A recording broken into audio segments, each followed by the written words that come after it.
Wherever you go, whatever you do, throw a little at it. Omax, Vest and Briefs.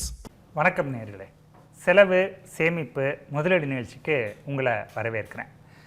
கடந்த 2 வாரமாக போர் தான் முக்கியமான தலைப்புச் செய்தியாக இருக்கிறது. போர் பாதிப்பு, அதனால் ஏற்படக்கூடிய விளைவுகள், அது எல்லா இடத்துலையும் எதிரொலிக்கிறத பார்க்க முடியுது. பங்குச்சந்தையில் ஆரம்பித்து நம்ம வீட்டு சமையலறை வரைக்கும் எல்லா இடத்துலையும் போர் பாதிப்பை நம்ம பார்க்குறோம். இதில் 2-3 விஷயங்கள் பேசுகிறாங்க. வளைகுடா போரால் தங்கத்தோட விலை சவரனுக்கு 70,000 குறையும் அப்படின்னு சில தகவல்கள் பரவுது. 80,000 ஆகும் அப்படின்னு சிலர் பேசுகிறாங்க. இல்லை, அந்தளவு குறையிலனாலும் ஓரளவுக்கு குறையும் அப்படின்னு பேசுகிறவங்களும் இருக்கிறாங்க. இன்னொரு பக்கம் போரால் பாதிக்கப்பட்டிருக்கக்கூடிய ஷேர்ஸை வாங்கலாமா வேண்டாமா அப்படின்றது இன்னொரு டாபிக் போயிட்டுருக்கு. மூணாவது மியூச்சுவல் ஃபண்டில் இன்வெஸ்ட் பண்ணுறதுக்கு இது சரியான நேரமா அப்படின்ற கேள்வியும் இருக்கிறது. இதெல்லாம் வச்சு தான் இன்றைக்கி நிகழ்ச்சியில் நம்ம பேச போகிறோம். இது தொடர்பாக உங்களுக்கு ஏதாவது சந்தேகங்கள் இருந்தால் திரையில் தெரிகிற என்ன அழைச்சி நீங்கள் கேட்கலாம். நேர்களோட கேள்விகளுக்கு பதிலளிப்பதற்காக இன்றைக்கு நம்மோடு பொருளாதார வல்லுநர் திரு ஏவி செந்தில் அவர்கள் இணைந்திருக்கிறார். அவரை வரவேற்கலாம். சார் வணக்கம். வணக்கம். நேரிலே சார்கிட்ட போகிறதுக்கு முன்னாடி எப்பவும் சொல்கிறது தான், டிவி வால்யூமை மியூட் பண்ணிவிடுங்க, டிவியை பார்க்காதீங்க, ஃபோனில் கவனம் வச்சு பேசுங்க. அப்போ தான் நீங்கள் பேசுகிறது எங்களுக்கு கேட்கும், சார் சொல்கிறது உங்களுக்கு கேட்கும். சார், நான் முன்னாடியே குறிப்பிட்ட மாதிரி ஷேர் மார்க்கெட்டில் ஆரம்பித்து வீடு வரைக்கும் வந்துடுச்சு, சிலிண்டர் பெட்ரோல் வரைக்கும் வந்தாச்சு. இதனால் என்னெல்லாம் ஆகும், பொருளாதார ரீதியாக இதுக்கு என்ன செய்யலாம் அப்படிங்கிறது ஒரு பக்கம் இருந்தாலும், இப்போ நீங்கள் முதற்கட்டமாக இந்த 2 வாரத்தை எப்படி பார்க்குறீங்க? ஸோ இது ஒரு பெரிய ஷாக். இது ஏன் அந்த அளவுக்கு ஒரு பெரிய ஷாக்காக இருக்குது அப்படின்னு பார்த்தீங்கன்னா, இந்தியாவை பொறுத்த அளவுக்கு நம்ம எண்ணெயை இம்போர்ட் பண்ணி தான் யூஸ் பண்ணிகிட்ருக்கோம். ஒரு ரிசர்ச்சில் என்ன சொல்கிறாங்க அப்படின்னு சொல்லி பார்த்தீங்கன்னாக்கா, நம்ம க்ரூட் ஆயில்னு சொல்கிறோம். அந்த க்ரூட் ஆயில் கச்சா எண்ணெய் ஒரு பேரல் $65 $66 தான் இருந்தது. ஒரு ரிசர்ச்சில் என்ன சொல்கிறாங்கன்னாக்கா, இந்த $66 ஒரு $10 ஏறிச்சுன்னா, அதாவது பேரலுக்கு $10 ஏறிச்சுன்னா, விலைவாசி ஏற்றம், அதாவது இன்ஃப்ளேஷன் 0.5%, அதாவது 0.4லேருந்து 0.5 வரைக்கும் இன்க்ரீஸ் ஆகும்னு சொல்கிறாங்க. இப்போ என்ன ஆயிருக்கு அப்படின்னு பார்த்தீங்கன்னா, கிட்டத்தட்ட ஒரு $40 இன்க்ரீஸ் ஆகிடுச்சு. ஓகே, அதாவது $65லேருந்து $105 வரைக்கும் போயிட்டு திருப்பி கீழே இறங்கி திருப்பி அதே லெவலில் $100 கீழே இருக்குது. இப்போ இந்த மாதிரி இருந்ததுன்னா உங்களுடைய இன்ஃப்ளேஷன் ரேட் 2% வரைக்கும் இன்க்ரீஸ் ஆக போகுது. 2%. இப்போ இன்ஃப்ளேஷன் 4%ல் இருந்ததுன்னா இன்ஃப்ளேஷன் 6% ஆகிடும். ஓகே, இவங்க என்ன சொல்கிறாங்கன்னாக்கா, $200 வரைக்கும் போகக்கூடிய வாய்ப்புகள் இருக்குது. அதாவது கச்சா எண்ணெய் ஒரு பேரல் $200. இப்போ இந்த ஈரான் அவங்க கிட்ட ஒரு 3000 மிசைல் வச்சுருக்காங்கன்னு சொல்கிறாங்க. அது ஸ்டாக் எடுத்தவங்க சொல்கிறாங்க, அது என்னன்றது தெரியாது. அந்த 3000 இதையும் மிசைலையும் கொஞ்சம் கொஞ்சமாக அவங்க பண்ணிகிட்டே வந்தாங்கன்னா, இதனுடைய கச்சா எண்ணெயோட விலை ஏறிக்கிட்டே இருந்ததுன்னா, இன்னொரு $100 இன்க்ரீஸ் ஆச்சு அப்படின்னீங்கன்னா இன்ஃப்ளேஷன் 11%, 10%, 11% கிராஸ் ஆகிடும். அப்படி விலைவாசி ஏற்றம் ஆச்சுன்னா என்ன ஆகும் அப்படின்னு கேட்டிங்கனாக்கா, ஏற்கனவே கடன் வாங்கினவங்க அதை சர்வீஸ் பண்ண முடியாமல் கஷ்டப்படுவாங்க. நீங்கள் புதுசாக கடன் வாங்கணும், ஒரு வீட்டுக்கு கடன் வாங்கணும் அப்படின்னா கூட, வீட்டு கடன் வாங்கணுனாலும் 11%, 12% போயிடும். ஸோ இப்போ இந்த மாதிரியான கடன் சுமை ஜாஸ்தி ஆச்சுன்னா அப்போ என்னன்னா, பெட்ரோல் விலை ஏறிடும். பெட்ரோல் விலை ஏறிச்சுன்னா ஆட்டோமேட்டிக்காக இப்போ நீங்கள் சொன்ன மாதிரி கேஸ் சிலிண்டர் கூட கிடைக்கலன்னு சொல்கிறாங்க. அப்போது ஒரு டிரான்ஸ்போர்ட்டேஷன் காஸ்ட்டும் ஏறும். இந்த மாதிரி ஏறும் போது என்ன ஆகும் அப்படின்னு பார்த்தீங்கன்னாக்கா, விலைவாசி ஏறுறதுனால எல்லாமே ஏறிடும். ஸோ அதனால என்ன ஆகும்னா, கம்பெனியினுடைய வருமானம், அதாவது ஏர்னிங்ஸ் பர் ஷேர்னு சொல்லுவோம், அந்த ஏர்னிங்ஸ் பர் ஷேர் குறைய ஆரம்பிச்சிடும். அது குறைய ஆரம்பிக்கிறதுனால தான் மார்க்கெட் எப்போவுமே 6 மாதத்துக்கு முன்னாடி என்ன இருக்கோ அதை டிஸ்கவுண்ட் பண்ணி பார்க்கும்போது தான் இன்னைக்கு கிட்டத்தட்ட இன்னைக்கு கூட 2% கீழே வந்துருக்கு. இருக்காங்க, பேசிடுவோம். ரமேஷ் சென்னையிலேருந்து, வணக்கம். உங்கள் கேள்வி கேளு. நேப்பில் இருக்கிறீங்க ரமேஷ்?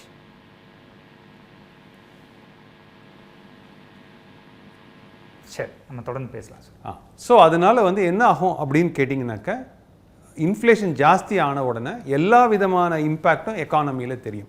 ஸோ அதனால் இன்ட்ரெஸ்ட் ரேட் கம்மியாகாது. ஸோ இதனால் என்ன ஆகுது அப்படின்னு பார்த்தீங்கன்னா, ஏர்னிங்ஸ் பர் ஷேர் கம்மியாகும்னு சொன்னேன். அதனால என்ன ஆகுது அப்படின்னு பார்த்தீங்கன்னாக்கா, ஒரு 6 மாதம் கழித்து வரக்கூடிய இம்பேக்டை இன்றைக்கி கூட பார்த்தீங்கன்னா 23,200 அப்படிங்கிற ஒரு லெவலில் நிஃப்டி 50 க்ளோஸ் பண்ணியிருக்காங்க. இதுக்கு கீழேயும் போகுமா அப்படின்னு கேட்டிங்கனாக்கா, ஒரு சமயம் இந்த ஈரானுடைய போர் ஓரளவுக்கு நிறுத்தம் ஏற்பட்டால் இங்கேருந்து ஒரு டர்ன் அரவுண்ட் வந்து கிடைக்கிறதுக்கான வாய்ப்புகள் இருக்குது. இல்லை இதே ஒரு சீரியஸ்னஸோட இன்னொரு 2 வாரம் 3 வாரம் போச்சுன்னா இன்னும் கொஞ்சம் கீழே போகிறதுக்கான வாய்ப்புகள் தான் இருக்குது. இதனுடைய ரியல் இம்பேக்ட் எப்போ தெரியும் அப்படின்னு பார்த்தீங்கன்னா மே 15க்கு முன்னாடி ஒரு அளவுக்கு இம்பேக்ட் தெரியும். அது எப்போ இம்பேக்ட் தெரியும்னா ஜனவரி பிப்ரவரி மார்ச்சுக்கு உள்ள குவார்ட்டர்லி ரிசல்ட்ஸ் எல்லாமே வந்து ஏப்ரல் 10ஆம் தேதிக்கு மேலே தான் ஆரம்பிக்கும். ஓகே. டிசிஎஸ், இன்ஃபோசிஸ் அந்த மாதிரி நிறுவனங்கள் வந்து ஏப்ரல் 10க்கு மேலே ஆரம்பிப்பாங்க. மே 15க்குள்ளே எல்லா லிஸ்டட் கம்பெனியும் கொடுத்துருவாங்க. அப்போ வந்து உங்களுக்கு ஒரு இம்பேக்ட் தெரியும். அதோட ரியல் இம்பேக்ட் எப்போ தெரியும் அப்படின்னு பார்த்தீங்கன்னா ஏப்ரல் மே ஜூன் அப்படின்னு சொல்கிற ஃபஸ்ட்டு குவார்ட்டர். இதனுடைய ரிசல்ட் வந்து ஜூலை 10ஆம் தேதியிலேருந்து ஆகஸ்ட் 15ஆம் தேதி வரைக்கும் தெரியும். அப்படி பார்க்கும்போது என்ன ஆகும் அப்படின்னு பார்த்தீங்கன்னா அப்போ தான் வந்து பேங்க்னால் வந்து ஏதாவது புதுசாக என்பிஏ வந்திருக்கா, இதனால் என்னென்ன வந்திருக்குன்னு. ஸோ அதை டிஸ்கவுண்ட் பண்ணி வரதுனால தான் நீங்கள் மார்க்கெட் கீழே விழுந்துகிட்டே இருக்கு சார். நேருக்காங்க பேசிடுவோம். நித்யா கோவையிலேருந்து.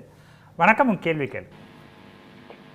சார் இப்போ கோல்டு வாங்கலாங்களா? இப்போ ரேட் எதுவும் கம்மியாகுங்களா? சரி, இது வந்து பரவலாக கேட்கக்கூடிய கேள்வி. அதாவது இன்றைக்கி வந்து முன்னாடி பார்த்தீங்கன்னா 15,000 15,500 இருந்தது ஒரு கிராம். ஸோ 1,20,000 1,30,000 வரைக்கும் கூட சவரன் போயிருந்தது. ஸோ 22 கேரட் நம்ம சொல்கிறது வந்து இப்போ எல்லாரும் கேட்குற கேள்வி வந்து இந்த 1,20,000 அப்படிங்கிறது 1 லட்சமாக குறையுமா, 80,000 குறையுமா, 70,000 குறையுமா அப்படிங்கிறது எல்லோருடைய எதிர்பார்ப்புமாக இருக்குது. ஸோ ஜென்ரலாக வந்து நான் என்ன சொல்லுவேன்னாக்கா இன்னொரு 6 மாதத்திற்கு, அதாவது இந்த மாதிரியான ஒரு அன்ஸ்டேபிளான ஒரு சுச்சுவேஷன் இருக்கிறதுனால நீங்கள் எதிர்பார்க்கிற, அதாவது 1,20,000லேருந்து 1 லட்சமோ இல்லைனா 80,000மோ டக்குன்னு இறங்கக்கூடிய வாய்ப்புகள் ரொம்ப ரொம்ப கம்மி தான். ஆனால் வரலாம், ரொம்ப வரதுக்கான வாய்ப்புகள் ரொம்ப கம்மி தான். சரி, ரொம்ப கம்மி தான். ஸோ இன்றைக்கி வந்து யாருமே வந்து கோல்டில் போய் அதுக்காக நிறைய இன்க்ரீஸ் பண்ணி 1,80,000க்கு போகுமா அப்படின்னு கேட்டிங்கன்னா 1,80,000க்கு உடனே போகாது. ஓகே. அப்படியே ஒரு 6 மாதம் 1 வருஷத்துக்கு கழிச்சதுக்கப்புறம் என்ன ஆகும் அப்படின்னு பார்த்தீங்கன்னா ஒரு ரேஞ்சுன்னு சொல்லுவோம். அதாவது ஒரு ரேஞ்சுனா பர் கிராம்னு எடுத்துக்கலாம். அந்த பர் கிராம் வந்து நீங்கள் வந்து 15,000 எடுத்திங்கன்னா அந்த பர் கிராம் வந்து என்ன ஆகும்னா ஒரு 13,000 வரைக்கும் கீழே வரும், திருப்பி 15,000 வரைக்கும் மேலே போகும், அதுக்கப்புறம் 13,000. ஸோ அப்போ வந்து என்ன ஆகும்னா அன்லெஸ் எங்கேயாவது ஒரு இடத்துல கோல்டு ரிசர்வ் கண்டுபிடிச்சிட்டாங்க. இப்போ சவுத் ஆஃப்ரிக்காவில் ஒரு 5,000 டன் 2,000 டன் உள்ள ஒரு தங்க இது வந்து சுரங்கத்தை கண்டுபிடிச்சிட்டாங்க அப்படின்னு சொன்னீங்கன்னா இவங்க கேட்குற மாதிரி ரேட்டு வந்து 70,000க்கு கீழே போகிறதுக்கான வாய்ப்புகள் இருக்குது. எனக்கு தெரிஞ்சு தங்க சுரங்கம்லாம் இனிமேல் கண்டுபிடிக்கிறதுக்கான வாய்ப்புகளும் ரொம்ப கம்மியாக இருக்குது. சரி, நன்றி அழைத்தமைக்கு. அடுத்த நேர் சென்னையிலேருந்து முருகன். வணக்கம், உங்கள் கேள்வியை கேளு. அதாவது அந்த நகை ஏறுமா இறங்குமா? என்ன சார்? நகை கோல்டு ரேட்டு குறையுமான்னு கேட்குறீங்களா? குறையுமா கூடுமா? சரி, இப்போ தான் சார் அதுக்கு பதில் சொன்னாங்க. எல்லாருக்கும் அந்த கேள்வி இருக்குது சார். அது இன்னொன்று சொல்லணும், கடந்த 8ஆம் தேதியிலேருந்து பார்க்கும்போது 13 வரைக்கும் ஒரு 6 நாளில் குறைஞ்சி ஏறி இருக்குது. 2 நாள் குறையுது, 2 நாள் ஏறுது. பெரிய லெவல்லையும் ஏறலை, பெரிய லெவல்லையும் குறையலை. அதை எப்படி பார்க்க? ஸோ இது வந்து தங்கம் வந்து ஜென்ரலாக வந்து அமெரிக்காவில் பார்த்தீங்கன்னா அவுன்ஸுன்னு சொல்கிறாங்க. 31 கிராமுக்கு மேலே உள்ளது தான் அவுன்ஸுன்னு சொல்கிறாங்க. இது வந்து பார்த்தீங்கன்னா $5,600 கிராஸ் பண்ணியிருக்கு. இப்போ வந்து இருக்கிறது வந்து $5,100 வந்து மெயின்டைன் பண்ணுறாங்க. ஒன்ஸ் அகெயின் வந்து இது வந்து சப்ளை அண்ட் டிமாண்ட் பொறுத்து தான் இருக்குது. ஜென்ரலாக வந்து கோல்டுக்கு எந்த விதமான ஒரு இண்டஸ்ட்ரியல் யூஸுமே கிடையாது. ஓகே. ஸோ இது வந்து ஒரு சேவிங் அசெட்டாக தான் இருக்குது. இதனுடைய டிமாண்ட் வந்து ஒரு சென்ட்ரல் ரிசர்வ்னு சொல்கிறோம். அதாவது வந்து ஒரு சைனா மாதிரியான ஒரு கண்ட்ரியோ இல்லைனா நம்ம இந்திய அரசாங்கமோ என்ன பண்ணுறாங்கன்னா எங்களுடைய ரிசர்வ்ஸ், அதே மாதிரி யூரோப் நாடுகள்லாம் என்ன சொல்கிறாங்கன்னா நாங்கள் ரிசர்வ்ஸ்க்கு கொண்டு வந்துடுறோம் அப்படின்னு சொல்லி ஒரு டிமாண்ட் வந்ததுன்னா விலை ஏறிக்கினே போகும். ஒரு சமயம் அந்த அளவுக்கு இல்லை அப்படின்னு சொன்னீங்கன்னா இந்த லெவல், அதாவது $5,100 இருக்கிறது மேபி $4,900 போகலாம், இல்லைனா மேலே போச்சுன்னா $5,300 வரைக்கும் போகலாம். இதுக்கு மேலே ஒரு பெரிய ட்ரெண்ட் வருதா அப்படின்னா ஒரு பிரேக் அவுட் ஆகும் அப்படிங்கிறது இப்போ ஷார்ட் டேர்மில் இல்லை சார். சரி, நன்றி அழைத்தமைக்கு. அடுத்த நேயர் செல்லையா திருச்சியிலேருந்து. வணக்கம், உன் கேள்வியை கேளு. சார் வணக்கம். வணக்கங்களா? சொல்லுங்க. கேட்குது சார், சொல்லுங்க. வணக்கங்க, செல்லையாங்க, தொட்டிய வட்டம், திருச்சி மாவட்டம். ம், சார் தொடர்ந்து பேசுங்க செல்லையா. போன்ல கேட்கலீங்களா? இல்லை, உங்க கேள்வியை கேளுங்க. ஐயா வணக்கம். டிவி பார்க்காதீங்க. ஐயா வணக்கம். வணக்கம் சார், உங்க கேள்வியை கேளுங்க. சிலிண்டரு ரொம்ப தட்டுப்பாட்டில் இருக்குங்க, என்ன ஐடியா பண்ணியிருக்கீங்க? என்னது? சிலிண்டர் ரொம்ப கிடைக்காதுங்கிறாங்க, எப்படி? சரி, ரைட். சிலிண்டர் தட்டுப்பாடு பற்றி கேட்குறாரு சார். அது நம்ம நிகழ்ச்சிக்கு வெளியில் இருக்கக்கூடிய விஷயந்தான். ஆனால் நீங்கள் ஒரு எக்ஸ்பர்ட்டாக அதையும் பார்க்குறீங்க. ஸோ சிலிண்டர் வந்து என்ன ஆயிடுச்சு அப்படின்னு பார்த்தீங்கன்னா, யார் யாரெல்லாம் எஸ்எம்எஸ் வழியாக ட்ரை பண்ணாங்களோ அவங்களால வந்து இப்போ 2 நாளாக வந்து புக் பண்ணுறதுக்காக ரொம்ப கஷ்டப்பட்டுருக்காங்க. யாரெல்லாம் வந்து மொபைல் ஆப் வழியாக ட்ரை பண்ணாங்களோ இன்றைக்கி வந்து மொபைல் ஆப் வழியாக பண்ணும்போது அவங்களால பண்ண முடியுது.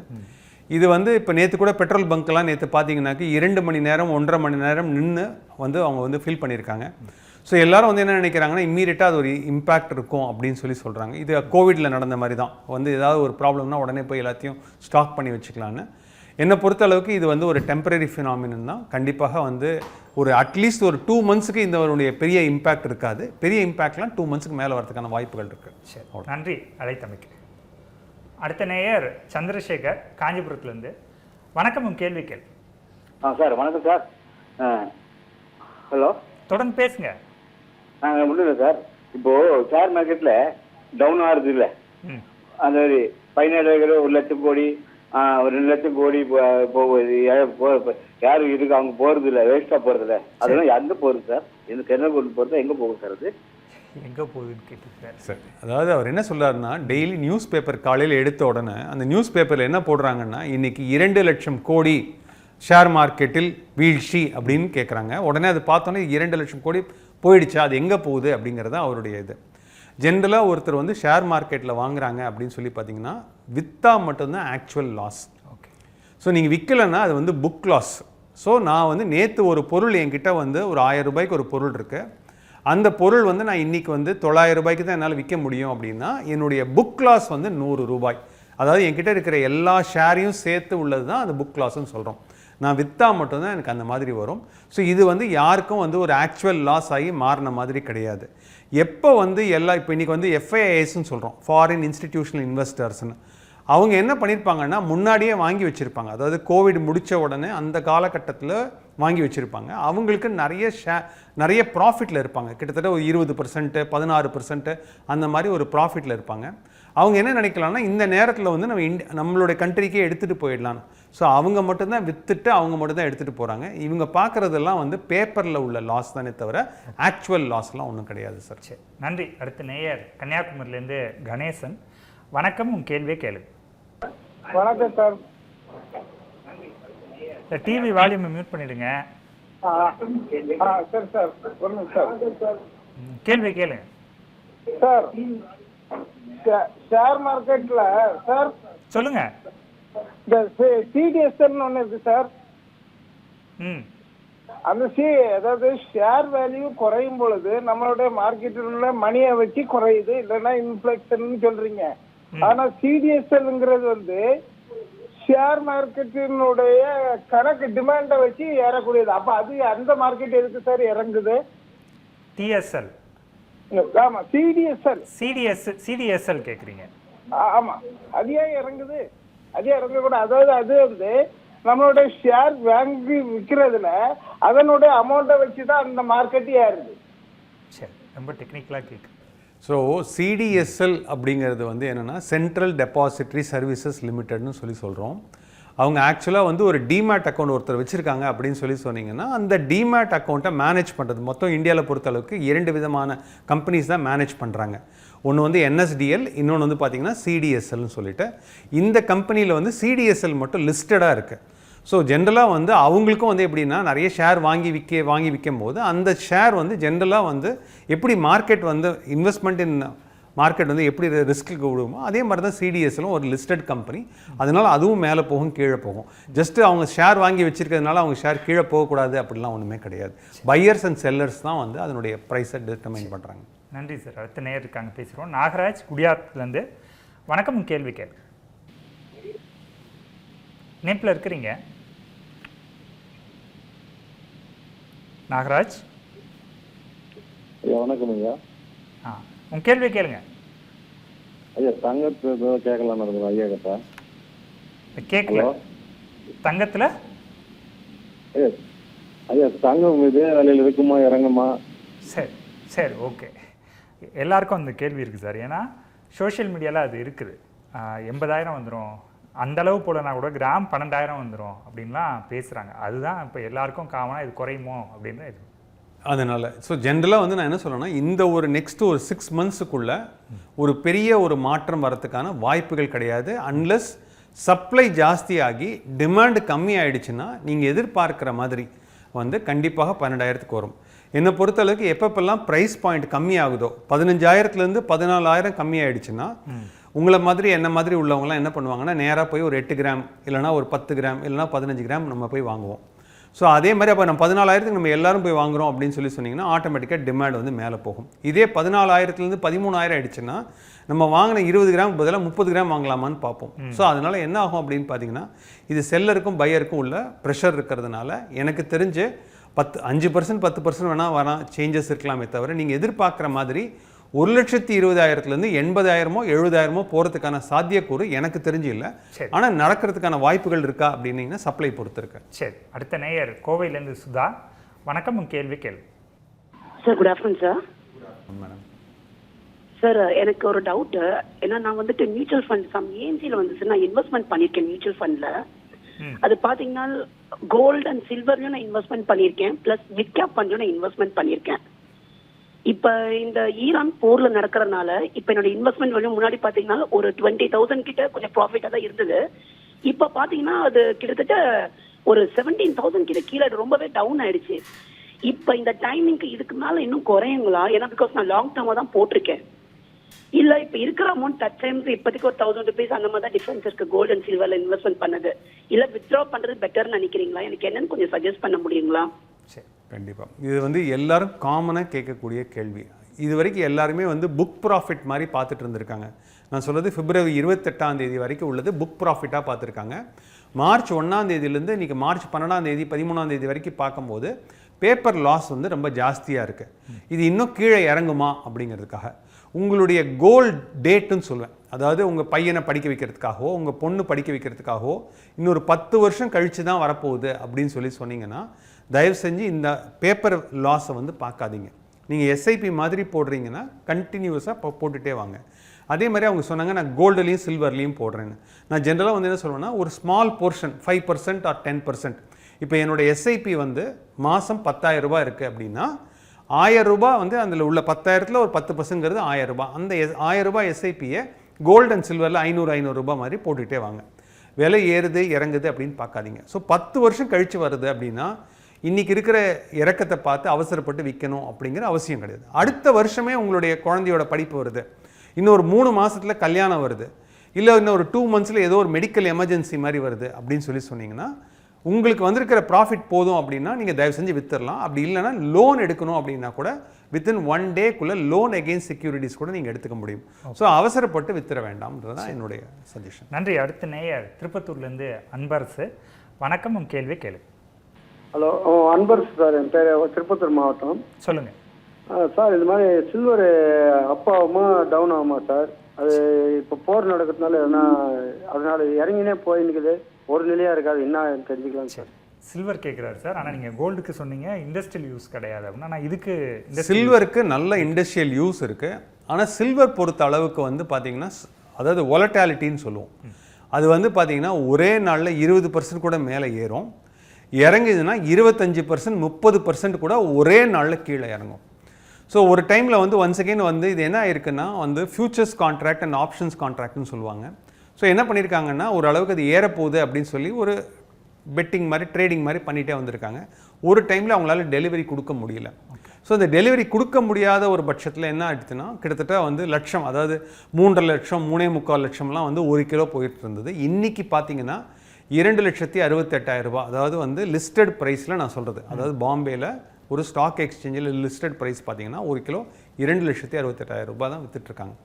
இங்கே சவுகார்பேட்டிலலாம் போனீங்கன்னா கொஞ்சம் கூட இருக்கிறதுக்கான வாய்ப்புகள் இருக்குது. ஸோ சில்வர் பொறுத்த அளவுக்கு நீங்கள் இண்டஸ்ட்ரியல் யூஸ் இருந்தாலும் உங்களுக்கு தேவை எவ்வளவோ, அதாவது ஒரு 5% உங்கள் போர்ட்ஃபோலியோவில் இருக்குன்னா அந்த 5% மட்டும் வாங்கிக்கோங்க.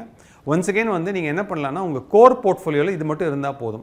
உங்களுக்கு வந்து நீங்கள் வந்திருக்கிற விலை ரொம்ப ரொம்ப கம்மியாக இருக்குது, ஒரு 1 இயர் ப்ரைஸ் வந்து கம்மியாகிடுச்சு, 1.5 இயர்ஸ் ப்ரைஸுக்குள்ளது கம்மியாக இருக்குது, எனக்கு 2 லட்சம் ரூபாய் கிடைக்கிது, 1.5 லட்ச ரூபாய் கிடைக்கிது, நான் இதை வாங்கி பின்னாடி ஃபியூச்சர் யூஸ் பண்ண போகிறேன் அப்படின்னு சொன்னீங்கன்னா அந்த டைமில் நீங்கள் அக்யூமுலேட் பண்ணலாமே தவிர இப்போ வந்து அந்த எஸ்ஐபி சொன்ன மாதிரி சின்னதாக போட்டாலே போதும் சார். சரி, நன்றி. அடுத்த நேயர் முரளிக்குமார் சென்னையிலேருந்து. வணக்கம், உங்கள் கேள்வி கேளு. வணக்கம் சார். வணக்கம் சார், முரளிகுமார் ஃப்ரம் சென்னை. சொல்லுங்க. நான் வந்து ரீசென்ட்லி ரிட்டையர்டு. என்னோட ஃபண்ட்ஸ் வந்து எல்எஸ்சியில் பார்க் பண்ணுறது பெஸ்ட்டா இல்லை வேற எதுலையாவது பார்க் பண்ணலாமா? மியூச்சுவல் ஃபண்ட்ஸ் வாங்குறது இப்போதைக்கு அட்வைசபிள் ஆஃப்டர் ரிட்டையர்மெண்ட்டு. அது ஓகே. ஸோ ஜென்ரலாக இது எல்லாருமே கேட்கக்கூடிய கேள்வி. அதாவது எனக்கு ரிட்டையர்மெண்ட் ஆகி என்கிட்ட வந்து ஒரு 20 லட்சம் வந்திருக்கு, 30 லட்சம் வந்திருக்கு, இதை நான் வந்து எங்கே பார்க் பண்ணுறது, மியூச்சுவல் ஃபண்ட்ஸில் பார்க் பண்ணலாமா அப்படின்ட்டு தான் கேட்குற கேள்வி. நான் எல்லாருக்கும் சொல்கிறது வந்து இதே தான். உங்ககிட்ட வந்து 1 கோடி ரூபாய்க்கு கீழே தான் விஆர்எஸ் அமௌண்ட், அது வாலண்டரி ரிட்டையர்மெண்ட்டாக இருக்கலாம், இல்லைனா நார்மல் ரிட்டையர்மெண்ட்டில் 1 கோடிக்கு கீழே வந்திருக்கு அப்படின்னிங்கன்னா தயவு செஞ்சு 30 லட்சம் ரூபாயை கொண்டு போய் போஸ்ட் ஆஃபீஸில் சீனியர் சிட்டிசன் சேவிங்ஸ் ஸ்கீமில் போட்டுடுங்க. அதே மாதிரி உங்களுடைய மனைவி இல்லைனா உங்களுடைய கணவர் 60 வயசுக்கு மேலே ஆயிடுச்சு அப்படின்னா இன்னொரு 30 லட்சத்தை கொண்டு போய் சீனியர் சிட்டிசன் சேவிங்ஸ் ஸ்கீமில் போட்டு அவர் பேரில், அவங்க பேரில் 60 வயசுக்கு மேலே. இல்லை நீங்கள் வாலண்டரி வாங்கிட்டு வந்தீங்கன்னு உங்களுக்கு ஒரு சர்டிஃபிகேட் கொடுத்தாங்கன்னா அந்த ஏஜ் ரிலாக்ஸேஷன் இருக்கும். 58 வயசாக இருந்தாலும் ஒரு வாலண்டரி கொடுத்தாங்க அப்படின்னாங்கன்னா அதை வச்சு நீங்கள் இன்வெஸ்ட் பண்ண முடியும். ஸோ 60 லட்சம் ரூபா வரைக்கும் போட்டுட்டிங்கனாக்கா இதுக்கு அடுத்த பெஸ்ட் ஆப்ஷன் வந்து ஆர்பிஐ பாண்டுன்னு சொல்கிறோம், ரிசர்வ் பேங்க் ஆஃப் இந்தியாவில் கொடுக்கக்கூடிய பாண்டு.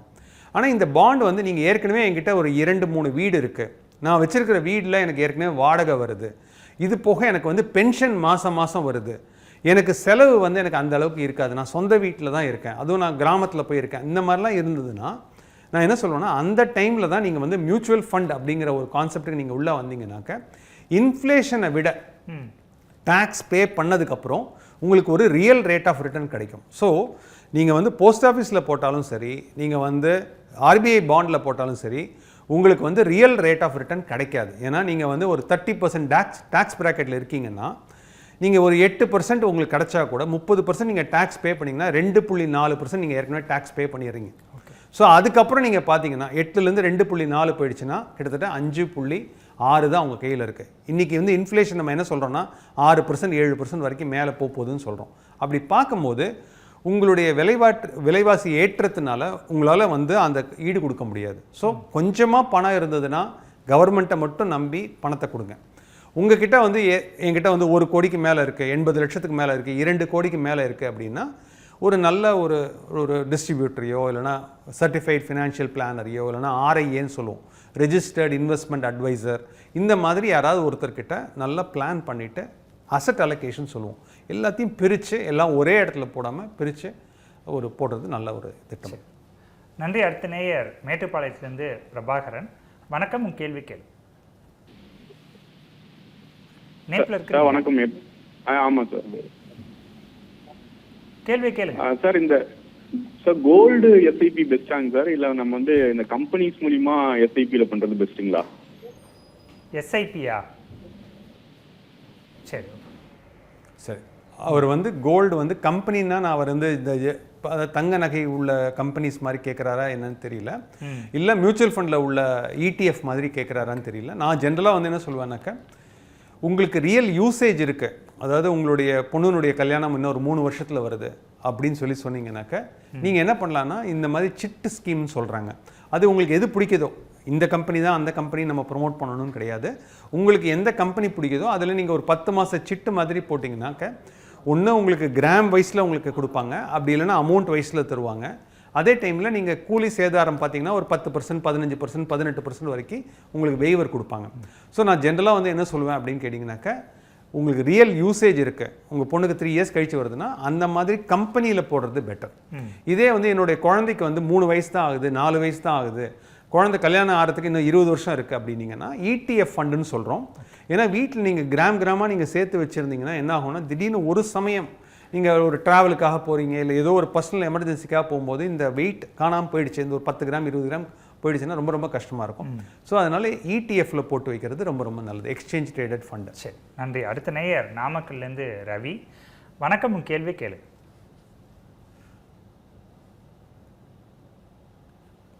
சரி, அடுத்த நேயர் சூர்யா விருத்தாச்சலத்துலேருந்து. வணக்கம், உங்கள் கேள்வி கேளு. இணைப்பில் இருக்கிறீங்க சூர்யா.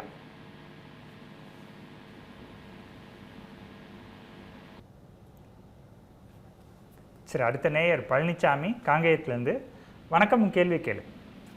சார் வணக்கம். வணக்கம் சார் நான் ஷேர் மார்க்கெட்ல கிட்டத்தட்ட வந்து இப்போ 10 இயர்ஸா நான் போட்டுட்டு இருக்கிறேன் சார். பர்டிகுலரா வந்து மியூச்சுவல் ஃபண்ட் இதில் போட்டுட்டு இருக்கிறேன் சார்.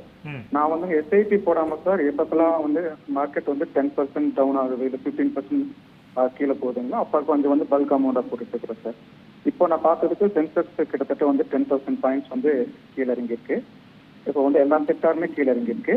இப்போ வந்து நம்ம வந்து பம்ப் அப் பண்ணுறதுக்கு கொஞ்சம் வந்து பல்க் இன்வெஸ்ட்மெண்ட் பம்ப் அப் பண்ணுறதுக்கு இது வந்து ரைட் டைமா சார், இல்லை இன்னும் வந்து வெயிட் பண்ணலாங்களா சார்? இன்னும் கூட மார்க்கெட் வந்து டவுன் ஆகிறதுக்கு சான்ஸ் இருக்குங்களா சார்? இந்த கேள்வி பரவலாக கேட்கக்கூடிய கேள்வி தான். கடந்த 25 வருஷம் உள்ள டேட்டாவை எடுத்து அனலைஸ் பண்ணாக்க, அதாவது 2001லேருந்து 2026 வரைக்கும் உள்ள எல்லா டேட்டாவும் நீங்கள் அனலைஸ் பண்ணிங்கன்னாக்க, அதாவது 9/11 அப்படின்னு சொல்லுவோம். செப்டம்பரில் 9/11 நடந்த ஒரு ட்வின் டவர் அட்டாக் அப்போலேருந்து இப்போ ரீசெண்டாக நடந்த ஈராக் வார் எல்லா வாரையும் நீங்கள், ரஷ்யா உக்ரைன் வார் எல்லா வாரையும் நீங்கள் எடுத்து அனலைஸ் பண்ணும்போது என்ன ஆகுது அப்படின்னு பார்த்தீங்கன்னா, 1 மந்த் கழிச்சதுக்கப்புறம் கூட, அதாவது வார் ஆரம்பித்து ஒரு மாதம் ஆனதுக்கப்புறம் கூட -5% விழுந்திருக்கு. ஸோ அப்படின்னா என்ன அர்த்தம் அப்படின்னு பார்த்தீங்கன்னா, இப்போ இவர் வந்து சார் வந்து என்ன சொன்னார்னா 10% வரைக்கும் விழுந்துருச்சு, நான் எல்லாத்தையும் கொண்டு போய் லம்சம்மில் போடணுமா அப்படின்னு. உங்களுடைய கோல் வந்து லாங் டர்மாக இருக்குது அப்படின்னு சொன்னீங்கன்னா, நான் ஜென்ரலாக வந்து என்ன சொல்லுவேன்னா 40% வரைக்கும் நீங்கள் இப்போ ஒரு லம்சம் போடலாம். ஏன் சொல்கிறேன், ஏன் 40%, ஏன் 100% போடக்கூடாது அப்படிங்கிறது அடுத்த கேள்வி. ஏன் 100% போடக்கூடாது அப்படின்னு. இப்போ கோவிட் வந்தது, 5 வருஷத்துக்கு முன்னாடி கோவிட் வந்தது. நீங்கள் மார்ச் 4ஆம் தேதி 5ஆம் தேதி அன்றைக்கி நீங்கள் என்ன பண்ணுறீங்கன்னா 10% கீழே விழுந்துருச்சு அப்படின்னு சொல்லிட்டு எல்லா பணத்தையும் போட்டுறீங்க. ஆனால் ஆக்சுவலாக விழுந்தது வந்து பார்த்திங்கன்னா மார்ச் 4ஆம் தேதியிலேருந்து மார்ச் 23ஆம் தேதி வரைக்கும் தான் ரொம்ப ஸ்டெப்பாக டக்குன்னு நிறைய கீழே விழுந்துகிட்டே இருந்தது. ஸோ நீங்கள் எல்லா பணத்தையும் அட் அ டைமில் நீங்கள் இன்வெஸ்ட் பண்ணிட்டீங்கன்னா அதுக்கப்புறம் உங்களுக்கு இன்வெஸ்ட் பண்ணக்கூடிய அமௌண்ட்டே இருக்காது. ஸோ உங்களுக்கு வந்து ஒரு லாங் டேர்ம் இருக்க போகிறேன் அப்படின்னு சொல்லி முடிவு பண்ணால் கூட நான் என்ன சொல்லுவேன்னா, இந்த வாரத்தில் நீங்கள் வந்து ஒரு 40% வரைக்கும் நீங்கள் பார்ட்டிசிபேட் பண்ணிவிடுங்க. அடுத்த வாரம், அதாவது நான் என்ன சொல்கிறேன்னா March 18th or March 20th போல் நீங்கள் என்ன பண்ணலான்னா, மார்க்கெட் கீழே விழுந்திருந்தது, கொஞ்சம் கீழே விழுந்திருந்ததுன்னா இன்னொரு 25% 30% கூட போடலாம். திடீர்னு ஏப்ரல் மாதம் வந்து உங்களுக்கு இன்னும் ஃபர்தர் கரெக்ஷன் ஆச்சுன்னா அதையும் வந்து போடலாம். எப்போவுமே நீங்கள் வந்து ஈக்விட்டி மார்க்கெட் பக்கமோ மியூச்சுவல் ஃபண்ட் மார்க்கெட் பக்கமோ உள்ளே வரீங்க அப்படின்னீங்கன்னா, இந்த டைமில், அதாவது நான் சொல்கிறது மார்ச் 2026 வரீங்கன்னா மினிமம் 3 வருஷத்துலேருந்து 5 வருஷம் வரைக்கும் உங்களால் ஹோல்டு பண்ண முடியுமான்னு பாருங்கள்.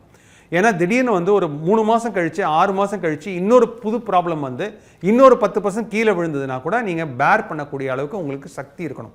ஸோ அப்படி இருக்கும்போது நான் என்ன சொல்லுவேன்னா, இன்றைக்கி நீங்கள் இன்வெஸ்ட் பண்ணுறீங்கன்னா மினிமம் 3 to 5 years இருக்கிற மாதிரி இருக்கிறவங்க மட்டும்தான் ஸ்டாக் மார்க்கெட் பக்கமோ மியூச்சுவல் ஃபண்ட் பக்கமோ, அதாவது ஈக்விட்டி மியூச்சுவல் ஃபண்ட் பக்கமோ வரணும்.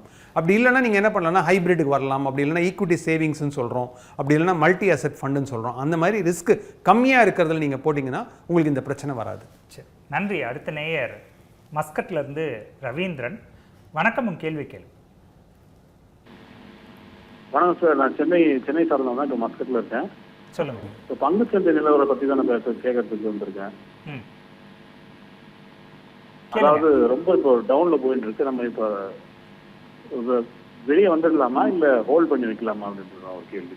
சரி, இதுவும் வந்து அடுத்த பரவலான கேள்வி. அதாவது இன்றைக்கி நான் ஸ்டாக் மார்க்கெட்லேருந்து இருக்கிறது போதும் அப்படின்னு விற்றுட்டு வெளியில் வந்துடணுமா இல்லை கண்டினியூ பண்ணணுமா அப்படிங்கிறது இது ஒரு ரொம்ப இம்பார்ட்டண்ட்டான கேள்வி. நான் இது எப்படி பார்ப்பேன் அப்படின்னு சொல்லி பார்த்தீங்கன்னாக்க, முன்னாடி சொன்ன மாதிரி தான் நான் வந்து கோவிட் போது வாங்கியிருக்கேன். கோவிட் போது வந்து 8000 தான் இருந்தது, நிஃப்டி புள்ளிகள் வந்து 8000 இருந்தது. இன்றைக்கி நிஃப்டி புள்ளிகள் 23,000 இருக்குது. அது ரவுண்ட் ஆஃப் பண்ணி 24,000ன்னு பார்த்துக்கலாம். அப்போ நான் ஒரு 1000 ரூபாய் போட்டது வந்து கிட்டத்தட்ட 3000 ரூபாய் ஆயிடுச்சு. 1000 ரூபாய் இன்வெஸ்ட் பண்ணது 3000 ரூபாய் ஆயிடுச்சு. எனக்கு இந்த 3000 ரூபாய் ஆனது மட்டும் பரவாயில்ல, எனக்கு வந்து என்னுடைய ரிட்டர்ன் வந்து 14லேருந்து 15% இருக்குது. அப்படின்னு பார்த்தீங்கன்னா நான் வந்து ஜென்ரலாக என்ன சொல்லுவேன்னா, மார்ச் 31ஆம் தேதிக்கு முன்னாடி நீங்கள் வந்து ஷேர் மார்க்கெட்லேருந்து ஓரளவுக்கு ப்ராஃபிட்டை புக் பண்ணிட்டு வந்தீங்கன்னா ஒரு வருடத்திற்கு 1,25,000 பெர் பேனுக்கு வந்து லாங் டேர்ம் கேபிட்டல் கெயின் ஒன்றுமே கிடையாது. ஸோ அப்படி இருந்ததுன்னா உங்களுக்கு எந்த விதமான டேக்ஸும் கட்ட வேண்டாம். நீங்கள் 1,25,000 மேலே புக் பண்ணலாம். இது பாயிண்ட் நம்பர் 1. பாயிண்ட் நம்பர் 2, ஒரு சமயம் நிறைய டேக்ஸ் வந்தாலும், நிறைய கெயின்ஸ் வந்தாலும், நீங்கள் கட்டக்கூடிய டேக்ஸ் வகிதம் பார்த்தீங்கன்னா 12.5%. இருக்கிறதுலே ரொம்ப கம்மியான டேக்ஸ் வந்து கேபிட்டல் கெயின்ஸ் டேக்ஸ் தான், ரொம்ப ரொம்ப கம்மி. ஸோ எனக்கு வந்த லாபம் போதும், எனக்கு வந்து பணம் வந்து அடுத்த ஒரு வருடத்துலேயோ 6 மாதத்துலேயோ எனக்கு தேவை அப்படின்னு சொன்னீங்கன்னா, எனக்கு இருக்க போதுன்னா அந்த டைமில் நீங்கள் வந்து புக் பண்ணிவிட்டு வெளியில் வரலாம். இதே மாதிரியாக இல்லை, எனக்கு வந்து நான் வந்து என்னுடைய தேவைகள்லாம் 2030 தான் வருது, என்னோடய தேவைகள்லாம் 2035 தான் வருது அப்படின்னீங்கன்னா, நீங்கள் என்ன பண்ணலான்னா இந்த வெறும் கேபிட்டல், அதாவது நான் சொன்ன இந்த கேபிட்டல் கெயின்ஸ் புக்கிங் சொன்னேன், அந்த 1,25,000 அது மட்டும் புக் பண்ணிவிட்டு அடுத்த வாரம் நீங்கள் திருப்பி வாங்கிக்கலாம். அப்படி பார்க்கும்போது என்ன ஆகும்னா உங்களுடைய கேபிட்டல் பேஸ் வந்து கொஞ்சம் இன்க்ரீஸ் ஆகும். ஸோ இந்த மாதிரி ஒரு ஸ்ட்ராட்டஜி பண்ணி நீங்கள் வந்து பண்ணலாம். சரி, நன்றி. மஸ்கட்லேருந்து அழைத்தமைக்கு. நேயர்களே, சிறிய இடைவேளைக்கு பிறகு செலவு சேமிப்பு முதலீடு தொடரும்.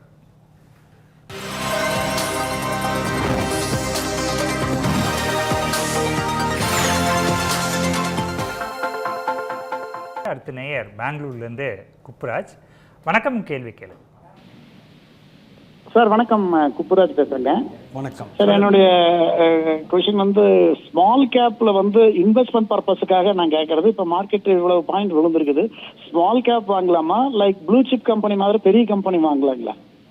சரி, இப்படி நான் என்ன சொல்கிறேன்னாக்க மார்க்கெட் ரெக்கவர் ஆகும்போது லார்ஜ் கேப்பும் ப்ளூ சிப்பும் ஷார்ட் டேர்மில் ரெக்கவரி இருக்கும். ஷார்ட் டேர்ம்னா நான் சொல்கிறது ஒரு 2 to 3 இயர்ஸ்க்குள்ளே பெரிய கம்பெனிகள் வந்து ரெக்கவர் ஆகிறதுக்கான வாய்ப்புகள் நிறைய இருக்குது. ஸோ அதனால் ரெக்கவரி வேணும் அப்படின்னா ப்ளூ சிப் லார்ஜ் கேப்பில் இன்வெஸ்ட் பண்ணணும். அதுதான் வந்து ரிட்டர்ன்ஸ் லைட்டாக கொடுக்கும். ஆனால் இவர் கேட்ட கேள்வி வந்து நான் லாங் டேர்ம் இருக்க போகிறேன் அப்படிங்கிற ஒரு கேள்வி கேட்டார்னாக்க உங்களுடைய இன்வெஸ்ட்மெண்ட் ஹாரைசான் வந்து 10 வருஷத்தை கிராஸ் பண்ணுது அப்படின்னு சொன்னீங்கன்னாக்க கண்டிப்பாக ஸ்மால் கேப் தான் 10 வருஷம் கழித்து நல்லா பண்ணும். இன்றைக்கி வந்து அது அடி வாங்கியிருக்க செக்டரும் அதே ஸ்மால் கேப் தான் அடி வாங்கியிருக்கேன். ஸோ உங்களுடைய கோல்ஸ்லாம் வந்து 2036க்கு அப்புறம் தான் வருது அப்படின்னீங்கன்னா நீங்கள் ரிஸ்க் எடுக்கக்கூடிய நபராக இருந்ததுன்னா கண்டிப்பாக ஸ்மால் கேப் போங்க. ஆனால் ரெக்கவரி லேட்டாக தான் நடக்கும், சீக்கிரமாக நடக்காது. சரி, நன்றி அழைக்கமைக்கு. சார், இயல்பாக இருக்கிற கேள்வி என்னென்னா மார்க்கெட் டவுனில் போகும்போது இன்வெஸ்ட்மெண்ட்டை நிறுத்திட்டு திரும்ப அது வந்தவுடனே நான் பண்ணிக்கிட்டுமா அப்படிங்கிறது தான் எல்லாருக்கும் இருக்கிற கேள்வி. குறைஞ்சபட்சம் இருக்கிறது லாஸ் ஏதோ கொஞ்சம் வந்தாலும் அடுத்து நான் போடுறதாவது லாஸ் ஆகாமல் இருக்கும்ல, ஒரு 6 மாதம் கழித்து இதை பார்த்துட்டு நான் பண்ணிக்கிறேன் அப்படின்னு நிறைய பேருக்கு அந்த மாதிரி பண்ணிக்கலாமான்னு ஒரு கேள்வி இருக்குது. அது சரியான நடைமுறை தானா? கண்டிப்பாக நீங்கள் என்ன சொல்கிறீங்கன்னா, இப்போ எஸ்ஐபி மாதிரி போட்டுட்ருக்கேன். எஸ்ஐபி வந்து 20,000 போட்டுகிட்டே இருக்கேன். நீங்கள் என்ன சொல்கிறீங்கன்னா, நான் எஸ்ஐபி இந்த மாதம் ஒரு அமௌண்ட்டில் போடுறேன், எனக்கு யூனிட் வந்து ஒரு 100 யூனிட் தான் கிடச்சிருக்கு, அடுத்த மாதம் மார்க்கெட் கம்மியாக இருக்குது. ஸோ கம்மியாக இருக்கும் போது நான் திருப்பி அதே 20,000 போடும்போது எனக்கு 102 யூனிட் கிடைக்குது. அப்போ என்னுடைய எண்ணங்கள் எப்படி இருக்குன்னா, ஏன் இது 2 அமௌண்ட்டையும் சேர்த்து அடுத்த மாதமே போட்டுக்கலாமே, ஏன் வந்து நான் இப்போவே போடணும் அப்படிங்கிறத எல்லாருடைய எண்ணம். ஆனால் அடுத்த மாதம் அப்படி நடக்கணும் இல்லையா? அதுதான் கரெக்ட். அது வந்து எனக்கும் தெரியாது, யாருக்கு என்ன நடக்கும் அப்படிங்கிறது தெரியாது. ஸோ நான் வந்து என்ன சொல்லுவேன்னா 2 போர்ட்ஃபோலியோவாக பிரிச்சுருங்க. ஒன்று வந்து என்ன பண்ணுங்கன்னா கோர் போர்ட்ஃபோலியோ அப்படின்னு சொல்லுவேன். இந்த கோர் போர்ட்ஃபோலியோ அப்படின்னாக்கா என்னுடைய பிரைமரி கோல்ஸ், அதாவது குழந்தைக்கு படிக்கிறது, வீடு கட்டுறது, அந்த மாதிரி உள்ள பிரைமரி கோல்ஸ் உள்ளதெல்லாம் நீங்கள் கண்டினியூ பண்ணுங்கள். எஸ்ஐபி ஸ்டாப் பண்ணாதீங்க. இப்போ இதே வந்து நான் ஒரு தாய்லாண்டுக்கு ஒரு வெக்கேஷன் போகணுன்னு பார்க்குறேன். இப்போ என்னால் துபாய்க்கு போய் என்னால் வெக்கேஷன் போக முடியாது, நான் துபாய்க்கு போகிறதுக்காக ஒரு வெக்கேஷன் போகிறேன் அப்படின்னீங்கன்னா அந்த எஸ்ஐபி வந்து ஒரு 3 மாதம் ஸ்டாப் பண்ணிவிட்டு, ஓகே, ஏன்னா அது வந்து உங்களுக்கு வந்து ஒரு என்ன சொல்கிறது செகண்டரி கோல்னு சொல்லலாம், நாட் பிரைமரி கோல். அதுக்கு மட்டும் நீங்கள் ஸ்டாப் பண்ணி வேணால் ரிஸ்க் எடுக்கணும்னா ரிஸ்க் எடுத்துக்கலாம். ஆனால் பிரைமரி கோலுக்கு எஸ்ஐபி ஸ்டாப் பண்ணாதீங்க. சரி, அடுத்த நேயர் இணைப்பில் இருக்கிறீங்க. வணக்கம், கேள்வி கேளுங்க. ஜெயராஜ் பாலசுப்ரமணியம், பூனேலேருந்து. வணக்கம். சரி, அடுத்த நேயர் இணைப்பில் இருக்கிறீங்க, உங்க கேள்வி கேளுங்க. சார், என் பேர் பாலசுப்ரமணியன், சொல்லுங்க. பூனேலேருந்து பேசுகிறேன். பட் என்னுடைய ஏஜ் பார்த்தீங்கன்னா 61, சீனியர் சிட்டிசன். அதாவது எக்ஸிஸ்டிங் ஃபண்டில் போடுறதுக்கு நல்லதா, இல்லாட்டா புதுசாக ஃபண்டு இப்போ வந்து மார்க்கெட் இறங்கியிருக்கு கீழே, ஸோ இந்த நேரத்தில் புதுசாக ஃபண்டில் போடுறது நல்லதா, எக்ஸிஸ்டிங் ஃபண்டில் டாப் அப் பண்ணலாமா? கரெக்ட். இது இப்போ வந்து நான் இந்த ஃபண்டு தான் நான் ப்ரொமோட் பண்ணணும், அந்த ஃபண்டு தான் ப்ரொமோட் பண்ணணும் அப்படிங்கிற எண்ணங்கள் கிடையாது. நான் ஜென்ரலாக வந்து என்ன பண்ணுவேன்னாக்கா, மார்க்கெட் பீக்கில் இருக்குது, ரொம்ப பீக்கில் இருக்குது அப்படின்னு சொன்னீங்கன்னா நான் ஜென்ரலாக வந்து எக்ஸிஸ்டிங் ஃபண்டு கொடுக்க மாட்டேன். ஏன் பீக்கில் இருக்கும்போது எக்ஸிஸ்டிங் ஃபண்டு கொடுக்கக்கூடாது அப்படின்னு கேட்டிங்கன்னா, அன்றைக்கி போய் நான் 1 லட்ச ரூபா கொடுத்தேன்னா என்ன ஆகும்னா, அன்றைக்கே அவங்க மார்க்கெட்டில் என்ன யூனிட் இருக்கோ, அதாவது 95% ஏற்கனவே மார்க்கெட் டெப்ளாய் இருந்ததுன்னா உங்களுக்கு கண்டிப்பாக டெப்ளாயாக அதுதான் கிடைக்க போகிறது. ஸோ அந்த மாதிரியான டைமில் நான் நியூ ஃபண்ட் ஆஃபரை கொடுப்பேன். ஏன்னா அப்போ ஃபண்ட் மேனேஜர் வந்து கொஞ்சம் வெயிட் பண்ணி அவருக்கு 30 days டைம் பீரியட் இருக்குது, அந்த 30 daysல பில்ட் பண்ணுறதுக்கான வாய்ப்புகள் இருக்குது. இப்போ அதே மாதிரி இப்போ உல்டானா என்னென்னா, மார்க்கெட் ரொம்ப கீழே போய்கிட்டே இருக்குது, இப்போ எக்ஸிஸ்டிங் ஃபண்டில் போடணுமா இல்லை புதுசாக வர என்ன ஃபாலோ போடணுமா அப்படின்னு கேட்டிங்கன்னா, நான் ஜென்ரலாக ரெக்கமெண்ட் பண்ணுறது நீங்கள் ஒரு ஹை ரிஸ்க் இன்வெஸ்டராக இருந்தீங்கன்னாக்க கண்டிப்பாக இந்த டைமில் நீங்கள் நியூ ஃபண்ட் ஆஃபரை ட்ரை பண்ணுறது நல்லது. எடுத்து நியூ ஃபண்ட் ஆஃபரில் போட்டிங்கன்னா அந்த ஃபண்ட் மேனேஜர் வாங்கிட்டு இப்போ பார்த்தீங்கன்னா போன வாரம் ஒரு ஃபண்டு முடிஞ்சுது, இந்த வாரம் பார்த்தீங்கன்னா ஐசிஐசிலேருந்து இன்னொரு வருது, கனரா ரொபேக்கோலேருந்து ஒன்று வருது, அந்த மாதிரி நிறைய இது இன்னைக்கு கூட முடிய போகிறது. ஸோ அப்படி இருக்கும்போது நீங்கள் அவர்கிட்ட பணத்தை கொடுத்தீங்கன்னா அவர் ஒரு 30 days வெயிட் பண்ணி தான் போடுவார். ஸோ அப்படி இருக்கும்போது அட் டைம்ஸ் ஃபார் எக்ஸாம்பிள் ஒரு எக்ஸாம்பிளோட சொல்லணும் அப்படின்னு பார்த்தீங்கன்னாக்கா இந்தியாவுக்கு வந்து திருப்பி இன்னொரு எலெக்ஷன் ஒரு நான் சொல்கிறது தேசிய அளவில் 2024 ஒரு எலெக்ஷன் நடந்தது. கரெக்டாக ஒரு நியூ ஃபண்ட் ஆஃபரில் போட்டவங்க என்ன பண்ணாங்கன்னா என்றைக்கு அன்றைக்கி மார்க்கெட் கீழே விழுந்ததோ அன்றைக்கி போய் எல்லாமே டெப்ளாய் பண்ணி ஒரே நாளில் 10 ரூபாய்க்கு வாங்கின என்ஏவி 11 ரூபாய்க்கு ஒரே நாளில் 11 ரூபாய்க்கு போயிடுச்சு. ஓகே. ஸோ அதனால் நான் வந்து என்ன சொல்லுவேன்னாக்கா நீங்கள் நியூ ஃபண்ட் ஆஃபர் நீங்கள் ஒரு ஹை ரிஸ்க் இன்வெஸ்டராக இருக்கீங்க அப்படின்னீங்கன்னா கண்டிப்பாக நீங்கள் என்எஃப்ஓவில் பார்ட்டிசிபேட் பண்ணுறது கொஞ்சம் நல்லது. ஏன்னா அவர் அவசரப்பட்டு டெப்ளாய் பண்ண மாட்டார். சரி, நன்றி அழைத்தமைக்கு. அடுத்த நேயர் கோபிலேருந்து சதீஷ்குமார். வணக்கம், உங்கள் கேள்வி கேள்வி. சார் வணக்கங்க சார். சார் இப்போ இன்வெஸ்ட்மெண்ட் இப்போ பண்ணலாங்களா இல்லை வெயிட் பண்ணலாங்களாங்க சார், இல்லை ஷேர் மார்க்கெட் இறங்குங்களாங்க சார்? சரி, நான் கொஞ்சம் முன்னாடி கேட்டேன். கண்டிப்பாக வந்து நாளைக்கு என்ன நடக்கும் அப்படிங்கிறத வந்து யாராலுமே ப்ரெடிக்ட் பண்ண முடியாது. திடீர்னு இன்னைக்கு நைட்டு ஓவர் நைட்டில் இந்த வீக்கெண்டுக்குள்ளே இனிமேல் நாங்கள் சண்டை போட மாட்டோம் அப்படின்னு சொன்னாங்கன்னா மார்க்கெட் 5% வரைக்கும் ஒரே நாளில் இன்க்ரீஸ் ஆகிடும். அதாவது இன்றைக்கி நம்ம வெள்ளிக்கிழமை மணிக்கு இது நம்ம ரெக்கார்ட் பண்ணுறோம். சாட்டர்டே சண்டேக்குள்ளே வந்து இந்த மாதிரி ஒரு ஒப்பந்தம் வந்ததுன்னா மண்டே அன்றைக்கி 5% அப் ஆகிடும். ஓகே. இதே இது வந்து வர சாட்டர்டே சண்டே அன்றைக்கி வேறு மாதிரியாக போயிடுச்சு அப்படின்னு சொல்லி போர்னுடைய பதற்ற நிலை கொஞ்சம் ஜாஸ்தி ஆகிடுச்சு அப்படின்னு சொன்னீங்கன்னாக்கா மண்டே அன்றைக்கி திருப்பி இன்னொரு இது கீழே இறங்கும். ஸோ நான் ஜென்ரலாக வந்து என்ன சொல்லணும்னா உங்களுடைய லாங் டேர்ம் கோல்ஸாக இருந்ததுன்னா ஒரு இப்போ எங்கிட்ட வந்து ஒரு 10,000 ரூபாய் இருக்குது நான் இன்வெஸ்ட் பண்ணுறதா இருந்ததுன்னா ஒரு 4,000 ரூபாயை வந்து நீங்கள் வந்து இப்போ தைரியமாக நீங்கள் இன்வெஸ்ட் பண்ணிவிடுங்க. ஏன்னா அது லாங் டேர்ம் கோல்ஸ். அதை நான் சொல்லியிருக்கேன் 3 to 5 வருஷமாக அது இருக்கணும்ன்ட்டு. ஒரு 4,000 ரூபாய் இப்போ இன்வெஸ்ட் பண்ணுங்கள். அடுத்த வாரம் நீங்கள் பார்த்துக்கிட்டு எப்படி நிலைமை இருக்கோ அப்படின்னு பார்த்துக்கிட்டு திருப்பி ஒரு தடவை நல்ல ஒரு அப்டிக் வந்ததுன்னா மிச்சம் இருக்கிற 6,000 ஒரே இதில் போட்டுடுங்க. கீழே விழுந்ததுன்னா கொஞ்சம் கொஞ்சமாக போட்டுட்டு வாங்க. நன்றி. அடுத்த நேயர் ரமேஷ் திண்டுக்கல்லேருந்து. வணக்கம், உங்கள் கேள்வி கேள்வி. ரமேஷ் இணைப்பில் இருக்கிறீங்க. ஹலோ, வணக்கம். வணக்கம். வணக்கம்.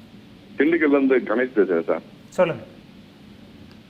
இப்போ பஜாஜ் அலைன்ஸில் வந்துட்டு லாங் டைமில் தான் சார் பணம் போட்டிருந்தோம். அது இப்போ வந்துட்டு இப்போ குறையிறதுனால இப்போ எனக்கு வந்துட்டு நெக்ஸ்ட் இயர் வந்துட்டு அந்த ஃபண்ட்ஸ் எல்லாம் முடியுது சார்.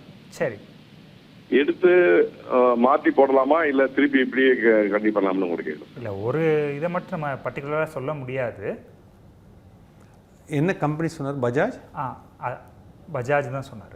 இப்போ HPI இது மாதிரி இருக்குல்ல சார், அது மாதிரி பஜாஜ் அலையன்ஸில் போட்டுருக்கேன். பஜாஜ் அலையன்ஸ்னு சொல்லுங்கள். பஜாஜ் அலையன்ஸுங்கிறது ஒரு இன்சூரன்ஸ் கம்பெனி ஆச்சு. ஆமாம். சரி, உங்களுக்கு இல்லை உங்கள் கேள்வி தெளிவாக இல்லை. சரி, ஓகே, சரி பார்க்கலாம். அடுத்த நேயர் சந்திரசேகர் சென்னையிலேருந்து. வணக்கம், உங்கள் கேள்வி கேள்வி. சார் வணக்கம் சார். எனக்கு ஏஜ் இப்போ 52 ஆகுது. பிபிஎஃப்ல இன்வெஸ்ட் பண்ணியிருந்தேன். ஏன்னா எனக்கு இந்த மியூச்சுவல் ஃபண்டு அதை பற்றி எல்லாம் நாலேஜ் இல்லை. இப்போ அதுல இன்ட்ரெஸ்ட் இருக்கு. ஏன்னா பிபிஎஃப்ல பாத்தீங்கன்னா 15 years முடிய போகுது இந்த வருஷம். ஓகேங்களா? அதனால மியூச்சுவல் ஃபண்ட்ல எஸ்ஐபி மாதிரி போலாமா? அது நல்லதா? அந்த ஒரு கேள்வி கேட்கணும் சார், வேற ஒன்றும் இல்லை. ரொம்ப நல்ல கேள்வி கேட்டிருக்காரு. அவர் என்ன சொல்கிறாருன்னா பிபிஎஃப்ல 15 வருஷம் முடிஞ்சிருச்சுன்னு சொல்கிறாரு. ஒரு தடவை 15 வருஷம் முடிஞ்சிடுச்சு அப்படின்னா இனிமேலேருந்து அவர் எக்ஸ்டெண்ட் பண்ணார்னா வெறும் 5 years மட்டும் எக்ஸ்டெண்ட் பண்ணாலே போதும். அதை வந்து அவர் எமர்ஜென்சி ஃபண்ட் கிட் மாதிரி கூட அவர் அதை கன்வெர்ட் பண்ணிடலாம். அப்படின்னா என்ன அர்த்தம்னா பிபிஎஃப் அக்கௌண்ட்டை க்ளோஸ் பண்ணக்கூடாது. க்ளோஸ் பண்ணாமல் ஒரு வருடத்திற்கு ஒரு மினிமம் அமௌண்ட்னா ஒரு 500 ரூபாய் இல்லைனா ஒரு 1000 ரூபாய், அது மட்டும் ஒன் டைம் மட்டும் ஏப்ரல் 1ஆம் தேதியிலேருந்து 5ஆம் தேதிக்குள்ளே எந்த மாதமாக இருந்தாலும் சரி 1ஆம் தேதியிலேருந்து 5ஆம் தேதிக்குள்ளே அந்த ஒரு அமௌண்ட் மட்டும் போட்டுட்டோம். இவர் என்ன பண்ணலாம் அப்படின்னு கேட்டிங்கன்னா அந்த பிபிஎஃப்ல ஒரு வட்டி வரும். அதாவது 7.1% வந்து டேக்ஸ் ஃப்ரீ வட்டி வரும். அந்த வட்டியை வந்து எப்போ கொடுப்பாங்க அப்படின்னு பார்த்தீங்கன்னா மார்ச் 31ஆம் தேதி அன்றைக்கி அதை கிரெடிட் பண்ணுவாங்க. ஏப்ரல் 1ஆம் தேதி அன்றைக்கி அவர் எடுத்துடலாம். அவர் என்ன பண்ணலான்னா அந்த ஏப்ரல் 1ஆம் தேதி அன்றைக்கி எடுத்ததை அந்த வட்டியை மட்டும் எடுத்து மியூச்சுவல் ஃபண்டில் ஆனுவல் எஸ்ஐபி, அதாவது மந்த்லி எஸ்ஐபி கிடையாது. ஏன்னா இவருக்கு பிபிஎஃப்ல வருஷத்துக்கு ஒரு தடவை தான் இன்ட்ரெஸ்ட் கொடுப்பாங்க. ஸோ அதனால் வருஷத்துக்கு ஒரு தடவை ஏப்ரல் 1ஆம் தேதி அன்றைக்கி எஸ்ஐபி மாதிரி போட்டார்னா அதில் அப்போ வந்து அவருக்கு பிரின்சிபல் வந்து ஏற்கனவே வந்து கேரண்டீடாக வந்து பப்ளிக் ப்ராவிடென்ட் ஃபண்டில் சேஃபாக இருக்குது.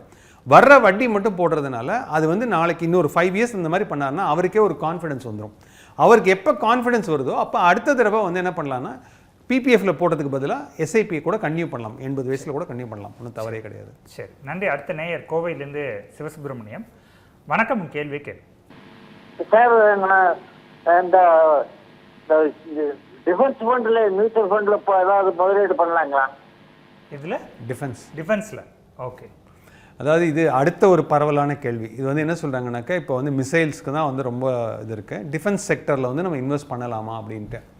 ஸோ கண்டிப்பாக வந்து இன்றைக்கி இருக்கிற சுச்சுவேஷனில் பதட்டமான நிலைமையில் நீங்கள் வந்து டிஃபென்ஸில் இண்டெக்ஸ் ஃபண்டும் வந்துருச்சு. இப்போ மோத்திலால் அப்படின்னு பார்த்தீங்கன்னா ஒரு டிஃபென்ஸில் இண்டெக்ஸ் ஃபண்டு வச்சுருக்காங்க.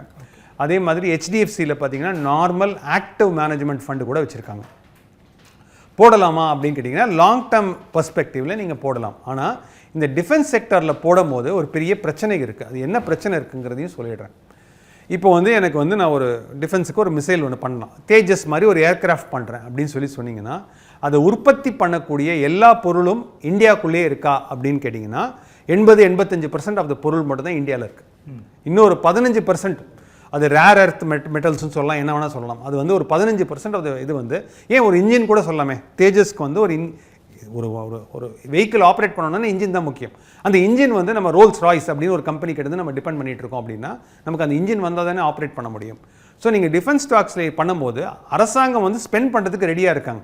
கவர்மெண்ட் வந்து என்ன சொல்லுதுன்னா, நான் உங்களுக்கு 2000 கோடி நான் வந்து இந்துஸ்தான் ஏரோநாட்டிக்ஸ்க்கு நான் பணம் கொடுக்குறேன் அப்படிங்கிறாங்க.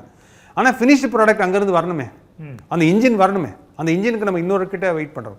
ஸோ அதனால் நீங்கள் டிஃபென்ஸ் ஸ்டாக் உங்கள் போர்ட்ஃபோலியோவில் இருக்குன்னா ஓவராக நீங்கள் வந்து அதில் இன்வெஸ்ட் பண்ண வேண்டாம். ஒரு 5% of the portfolio or 7% of the portfolio மட்டும் டிஃபென்ஸ் ஸ்டாக்ஸில் போடுங்க. ஸோ அது வந்து நல்லா வரும்னு சொல்லலாம் சார், லாங் டேர்முக்கு. சரி, நன்றி. அடுத்த நேயர் ஸ்ரீநாத் சென்னையிலேருந்து. வணக்கம், கேள்வி கேள்வி. வணக்கம். இல்லை, டிவி வால்யூமை மியூட் பண்ணிடுங்க. ஹலோ ஹலோ, நான் ஸ்ரீநாத் பேசுகிறேன். சொல்லுங்க. எஸ்ஐபி வந்து இந்த லாங் டேர்ம்ல 1 இயர் எஸ்ஐபி மியூச்சுவல் ஃபண்ட்ல போட்டா பெட்டரா? சரி. ஸோ ஜென்ரலாக வந்து எஸ்ஐபி அப்படின்னு சொன்னாலே ஒரு வருஷம் அப்படிங்கிறது ரொம்ப ரொம்ப ஷார்ட் டேர்ம்னு சொல்லுவேன். நீங்கள் எஸ்ஐபி வந்து 1 இயர்க்குள்ளே தான் போட போகிறீங்க அப்படின்னு சொன்னீங்கன்னாக்க, இப்போ என்னோட இன்சூரன்ஸ் ப்ரீமியத்துக்காக நான் கட்டணும் அப்படின்னா அதுக்கு ஒரு எஸ்ஐபி போடலாம். என்னோட பையனுடைய ஸ்கூல் ஃபீஸுக்காக அடுத்த வருஷத்துக்காக நான் போடணும்னா அதுக்கும் நீங்கள் எஸ்ஐபி போடலாம். அந்த 1 இயர்க்காக நீங்கள் போடுறீங்க அப்படின்னீங்கன்னா அந்த எஸ்ஐபியை வந்து நீங்கள் எதில் போடணும் அப்படின்னா லிக்விட் ஃபண்டில் போடணும், இல்லைனா ஈக்விட்டி சேவிங்ஸ் ஃபண்டுன்னு இருக்கும், இல்லைனா அல்ட்ரா ஷார்ட் டேர்ம் ஃபண்டில் போடணும். இந்த மாதிரி ஒரு 1 இயர் எஸ்ஐபி நீங்கள் போட்டிங்கன்னா உங்களுக்கு லாஸ் வரதுக்கான வாய்ப்புகள் ரொம்ப ரொம்ப ரொம்ப கம்மி. பேங்க் டெபாசிட் ரேட்டை விட உங்களுக்கு ஜாஸ்தி கிடைக்கும். அதாவது எஸ்பியில் நீங்கள் போட்டு சேவிங்ஸ் பேங்க்கில் போட்டிருந்தீங்கன்னா உங்களுக்கு 2.25% மேலே கிடைக்காது. ஸோ இந்த மாதிரியான ஒரு எஸ்ஐபியில் போட்டிங்கன்னா உங்களுக்கு 5.5% வரும், லிக்விடிட்டியும் ஃபுல்லாகவும் இருக்கும். ஸோ 1 இயர் எஸ்ஐபிங்கிறது இந்த மாதிரி ஃபண்ட்ஸில் போடணுமே தவிர ஈக்விட்டி ஃபண்ட்ஸில் 1 இயர் எஸ்ஐபி போடக்கூடாது. சரி, நன்றி அழைத்தமைக்கு. சார், ஒருத்தர் கேட்டால் டிஃபென்ஸில் நான் போடலாமான்னு, நான் அந்த கேள்வியை திரும்பி ரிவர்ஸில் கேட்கணும்னு நினைக்கிறேன். இப்போ டவுனில் இருக்கிற செக்டார், டூரிசமோ இல்லை வேறு ஏதாவது ஒரு விஷயங்களோ, அந்த மாதிரி இப்போ விலை கம்மியாக இருக்கு இல்லையா, அதை நான் இப்போ வாங்கி வச்சுக்கிறது சரியாக இருக்குமா? ஸோ ஆக்சுவலாக வந்து இந்த தடவை வந்து அடி வாங்கியிருக்கிற செக்டர், இப்போ ரொம்ப ரொம்ப அடி வாங்கியிருக்கிற செக்டர் வந்து பார்த்திங்கன்னா ரியாலிட்டி அப்படின்னு சொல்லுவோம். ரியாலிட்டினாக்க ரியல் எஸ்டேட் சம்மந்தப்பட்ட துறைகள் உள்ள செக்டர் வந்து சரியான மரண அடி வாங்கி உட்காந்துட்ருக்கு. ஏன்னா இப்போ இன்ட்ரெஸ்ட் ரேட் வேறு ஜாஸ்தி ஆக போகுது. அண்டு நீங்கள் வந்து இந்த டைமில் நம்மளோட டாப்பிக்கே பார்த்திங்கன்னா செலவு அப்படின்னு ஒரு டாபிக் தான் எடுத்திருக்கோம். இப்போ இந்த செலவு அப்படிங்கிற ஒரு டாபிக் எடுக்கும்போது இந்த மாதிரி ஒரு மேஜர் கமிட்மெண்ட்டில் நான் போய் இஎம்ஐயில் போய் மாட்டினேன்னா எனக்கு வேலையே இல்லைன்னு வச்சுக்கோங்க, அதை நான் எப்படி சர்வீஸ் பண்ணுவேன்? ஸோ ரியாலிட்டி செக்டர் வந்து அடி வாங்கியிருக்கு. தயவு செஞ்சு அந்த மாதிரி அடி வாங்கின செக்டரில் எது அதிகமாக அடி வாங்கியிருக்கோ அதில் இன்வெஸ்ட் பண்ணக்கூடாது. இரண்டாவது செக்டர் வந்து ஓரளவுக்கு நல்லாவே அடி வாங்கியிருக்கிறது வந்து ஐடின்னு சொல்லுவோம், மென்பொருள், இன்ஃபர்மேஷன் டெக்னாலஜி. அதுவும் வந்து கொஞ்சம் அடி வாங்கியிருக்கு. அதுவும் வந்து உடனே ரெக்கவர் ஆகுமா அப்படின்னு கேட்டிங்கன்னா 5 இயர்ஸ் கழிச்சு 3 இயர்ஸ் கழிச்சு ரெக்கவர் ஆகும். நெக்ஸ்ட் 6 மந்த்ஸில் ரெக்கவர் ஆகுமான்னா கொஸ்டின் மார்க் தான். இப்போ ரீசெண்டாக ஒரு 2 வாரமாக ரொம்ப அடி வாங்கியிருக்கிறது, அதாவது நான் சொல்கிறது வந்து HDFC பேங்க், அது ஒரு அருமையான பேங்க்னு வச்சுக்கலாம். நான் அதையும் ப்ரொமோட் பண்ணல, பட் இருந்தாலும் சொல்கிறேன். ஒரு 1000 ரூபாய்க்கு போன ஸ்டாக்கே வந்து பார்த்தீங்கன்னா இப்போ வந்து பார்த்தீங்கன்னா 860 ரூபாய் 870 ரூபாய்க்கு வந்துருச்சு, 860 850க்கு வந்துருச்சு. ஸோ இப்போ இந்த மாதிரியான ஒரு பாப்புலரான பேங்கிங் செக்டர்லாம் பார்த்தீங்கன்னா, ஏன்னா இன்ட்ரெஸ்ட் ரேட் ஏறப்போகுதுன்னு இந்த மீட்டிங்கில் முதல்ல சொல்லியிருந்தோம், இந்த இன்டர்வியூவில் சொல்லியிருந்தோம். ஸோ அப்படி இருக்கும்போது பேங்கிங் செக்டரும் நல்லா அடி வாங்கி உட்காந்துருக்கு. ஸோ இதே மாதிரி எனர்ஜி, இப்போ எனர்ஜி அண்ட் ஆப்பர்ச்சுனிட்டிஸும் சொல்கிறோம். ஏன்னா வந்து கேஸ் சிலிண்டர் கூட இல்லை அப்படின்னு சொல்லிட்டு இருக்கோம். எனர்ஜி அண்ட் ஆப்பர்ச்சுனிட்டிஸும் வந்து ரிவைவ் ஆகிறதுக்கான இருக்குது. ஸோ நீங்கள் வந்து எனக்கு நிறைய ப்ராஃபிட் வேணும் அப்படின்னு சொன்னீங்கன்னா கம்ப்ளீட்டாக அனலைஸ் பண்ணிவிட்டு என்னுடைய ப்ரொஃபைலுக்கு, என்னுடைய ரிஸ்க் ப்ரொஃபைலுக்கு நான் எந்த மாதிரியான செக்டரில் இன்வெஸ்ட் பண்ணணும், எனர்ஜி அண்ட் ஆப்பர்ச்சுனிட்டிஸில் இன்வெஸ்ட் பண்ணணுமா, பேங்கிங் அண்ட் ஃபினான்ஷியல் சர்வீசஸில் இன்வெஸ்ட் பண்ணணுமா, இன்ஃபர்மேஷன் டெக்னாலஜியில் இன்வெஸ்ட் பண்ணணுமா, இல்லை நீங்கள் சொன்ன மாதிரி டிஃபென்ஸில் இன்வெஸ்ட் பண்ணணுமா, இல்லைனா ரியாலிட்டியில் இன்வெஸ்ட் பண்ணணுமான்றதை கம்ப்ளீட்டாக ரிசர்ச் பண்ணிவிட்டு பண்ணுறது பெட்டர். இல்லைனா ஒரு ஃபண்ட் மேனேஜர் கிட்ட ஜென்ரலாக blue chip, small cap, mid cap அந்த மாதிரி போனீங்கன்னா ப்ராடாக அவரே பண்ணிவிடுவார். சரி, இப்போ இன்னொரு விஷயம் சார், இப்போ செபியே என்ன சொல்கிறாங்க அப்படின்னா, சில பேர் வந்து ஃபோன் கால்ஸ் பண்ணுறாங்க. இப்போ மார்க்கெட் வந்து நல்லா இல்லை, ஆனால் அதில் லாபத்தை எப்படி ஈட்டி தரணும்னு எங்களுக்கு தெரியும்னு கஸ்டமர்ஸ்க்கு அல்லது ட்ரேடர்ஸ்க்கு ஃபோன்ஸ் வருது. அந்த மாதிரி வரும்போது அக்கௌண்ட் டீட்டெயில்ஸ்லாம் வாங்கிக்கிறாங்க, பணத்தை கூட வாங்கிட்டு ஏமாற்றிடுறாங்க. இவங்களெல்லாம் நம்பாதீங்க அப்படின்னு செபியே வந்து ஒரு அலர்ட் கொடுக்குறாங்க. ஸோ இந்த மாதிரி எனக்கு ஒரு ஃபோன் கால் வருது அப்படின்னா நான் எதெல்லாம் செக் பண்ணணும், அவங்கள்ட்ட தப்பிக்கிறதுக்கு என்ன பண்ணணும்? ஸோ ஃபஸ்ட்டு ஒருத்தர் வந்து ஒரு ஃபோன் கால் பண்ணுறாரு அப்படின்னு கேட்டிங்கன்னா, நான் ஜென்ரலாக கேட்குறது வந்து உங்களுடைய வெப்சைட் என்ன அப்படின்னு சொல்லி கேட்பேன். உங்கள் வெப்சைட் கொடுங்கன்னு சொல்லி கேட்பேன். நீங்கள் எந்த நம்பர்லேருந்து ஃபோன் பண்ணுறீங்களோ அந்த நம்பருக்கு நான் ஃபோன் பண்ணலாமா? ஸோ ஒருத்தர் ஃபோன் இன்கமிங் காலில் நான் என்னுடைய நம்பர் கொடுக்க மாட்டேன், அவுட் கோயிங் காலில் அவர் கூப்பிட்டுட்டு அடுத்த நம்பர் கொடுப்பேன். அதுக்கப்புறம் அவர் ஒரு கம்பெனி பேர் சொல்கிறாரு அப்படின்னு சொல்லி சொன்னீங்கன்னா அந்த கம்பெனி பேரை போட்டு கம்ப்ளைண்ட்ஸ்ன்னு போடுவேன். இப்போ ஒரு XYZ நிறுவனத்துலேருந்து என்னை கூப்பிட்றாங்க அப்படின்னாங்கன்னா அந்த XYZன்னு போட்டுட்டு கம்ப்ளைண்ட்டுன்னு சொல்லிட்டு என்னுடைய மொபைலில் போய் சர்ச் பண்ணி பார்ப்பேன். இது 3வது. 4வது வந்து என்ன பண்ணுவேன்னா, ஜென்ரலாக வந்து I will take one day. இந்த மாதிரி ஒரு பெரிய டெசிஷன்லாம் எடுக்கிறதா இருந்ததுன்னா என்னுடைய பேன் கார்டு, ஆதார் கார்டு, என்னுடைய ஃபோன் நம்பர், OTP அதெல்லாம் கொடுக்கணும் அப்படின்னா இம்மீடியட்டாக நான் எதுவுமே கொடுக்க மாட்டேன். ஸோ நான் ஜென்ரலாக வந்து என்ன பண்ணுவேன்னா, நான் உங்களை கூப்பிட்டு நான் உங்களோட பேசுகிறேன் அப்படின்றது மாதிரி சொன்னீங்கன்னாக்க செபி வந்து ரொம்ப ரொம்ப இம்பார்ட்டண்ட்டான இன்ஃபர்மேஷன்லாம் கொடுத்துட்ருக்காங்க. ஸோ தயவு செஞ்சு நீங்கள் வந்து ப்ராப்பராக டியூ டெலிஜென்ஸ் பண்ணிவிட்டு, ஏன்னா நீங்கள் இன்றைக்கி வந்து வலைதளத்தில் எல்லாருமே நீங்கள் போய் தேடி பார்க்க முடியும், எல்லாம் தேடி பார்த்துட்டு பண்ணுறது ரொம்ப ரொம்ப இம்பார்ட்டன்ட். நல்ல கேள்வி கேட்டிருக்கீங்க சார். அதே மாதிரி சார், இப்போ செபி மியூச்சுவல் ஃபண்டில் சில மாற்றங்களை 2 வாரத்துக்கு முன்னாடி கொண்டு வந்திருக்கிறாங்க. அதை பற்றின புரிதலும் சில பேருக்கு தேவைப்படுது, அதை பற்றி சொல்லி. ஸோ மார்ச் 1ஆம் தேதியிலேருந்து என்ன பண்ணியிருக்காங்க அப்படின்னீங்கன்னா, இந்த சொல்யூஷன் ஓரியன்ட் ஸ்கீம்ஸ், அதில் வந்து 2 விதமான சொல்யூஷன் ஓரியன்ட் இருந்தது. ஒன்று வந்து பார்த்தீங்கன்னா ரிட்டையர்மெண்ட் ஸ்கீம்ஸ்னு ஒன்று இருந்தது, இன்னொன்று வந்து பார்த்தீங்கன்னா சில்ட்ரன் ஸ்கீம் அப்படின்னு ஒன்று இருந்தது. திடுதிப்புன்னு ஒரே நாளில் பிப்ரவரி 28ஆம் தேதி அன்றைக்கி வந்து என்ன சொன்னாங்கன்னா, இதில் போடுற SIPயாக இருந்தாலும் சரி, இது வரைக்கும் போட்டிருந்தது எல்லாத்தையும் வந்து என்ன பண்ணுங்க அப்படின்னீங்கன்னா, இனிமேலேருந்து இந்த ஸ்கீமை வந்து ஸ்டாப் பண்ணிவிடுங்க. அதுக்கு பதிலாக ஈக்குவலண்ட்டாக இன்னொரு ஸ்கீம் கொண்டு வராங்க. அது பேர் என்னென்னா லைஃப் சைக்கிள். அந்த லைஃப் சைக்கிள்ங்கிறது வந்து என்னென்னா, சின்ன குழந்தை 0 to 10 years அப்படின்னா அது ஒரு லைஃப் சைக்கிள். அங்கே வந்து நீங்கள் ரிஸ்க் எடுக்கலாம். 10 to 20, 20 to 40, 40 to 60, 60க்கு மேலே இந்த மாதிரி ஒரு லைஃப் சைக்கிள் பேஸ்டு ஸ்கீம்ஸை நீங்கள் வந்து இன்ட்ரடியூஸ் பண்ணுங்கள்.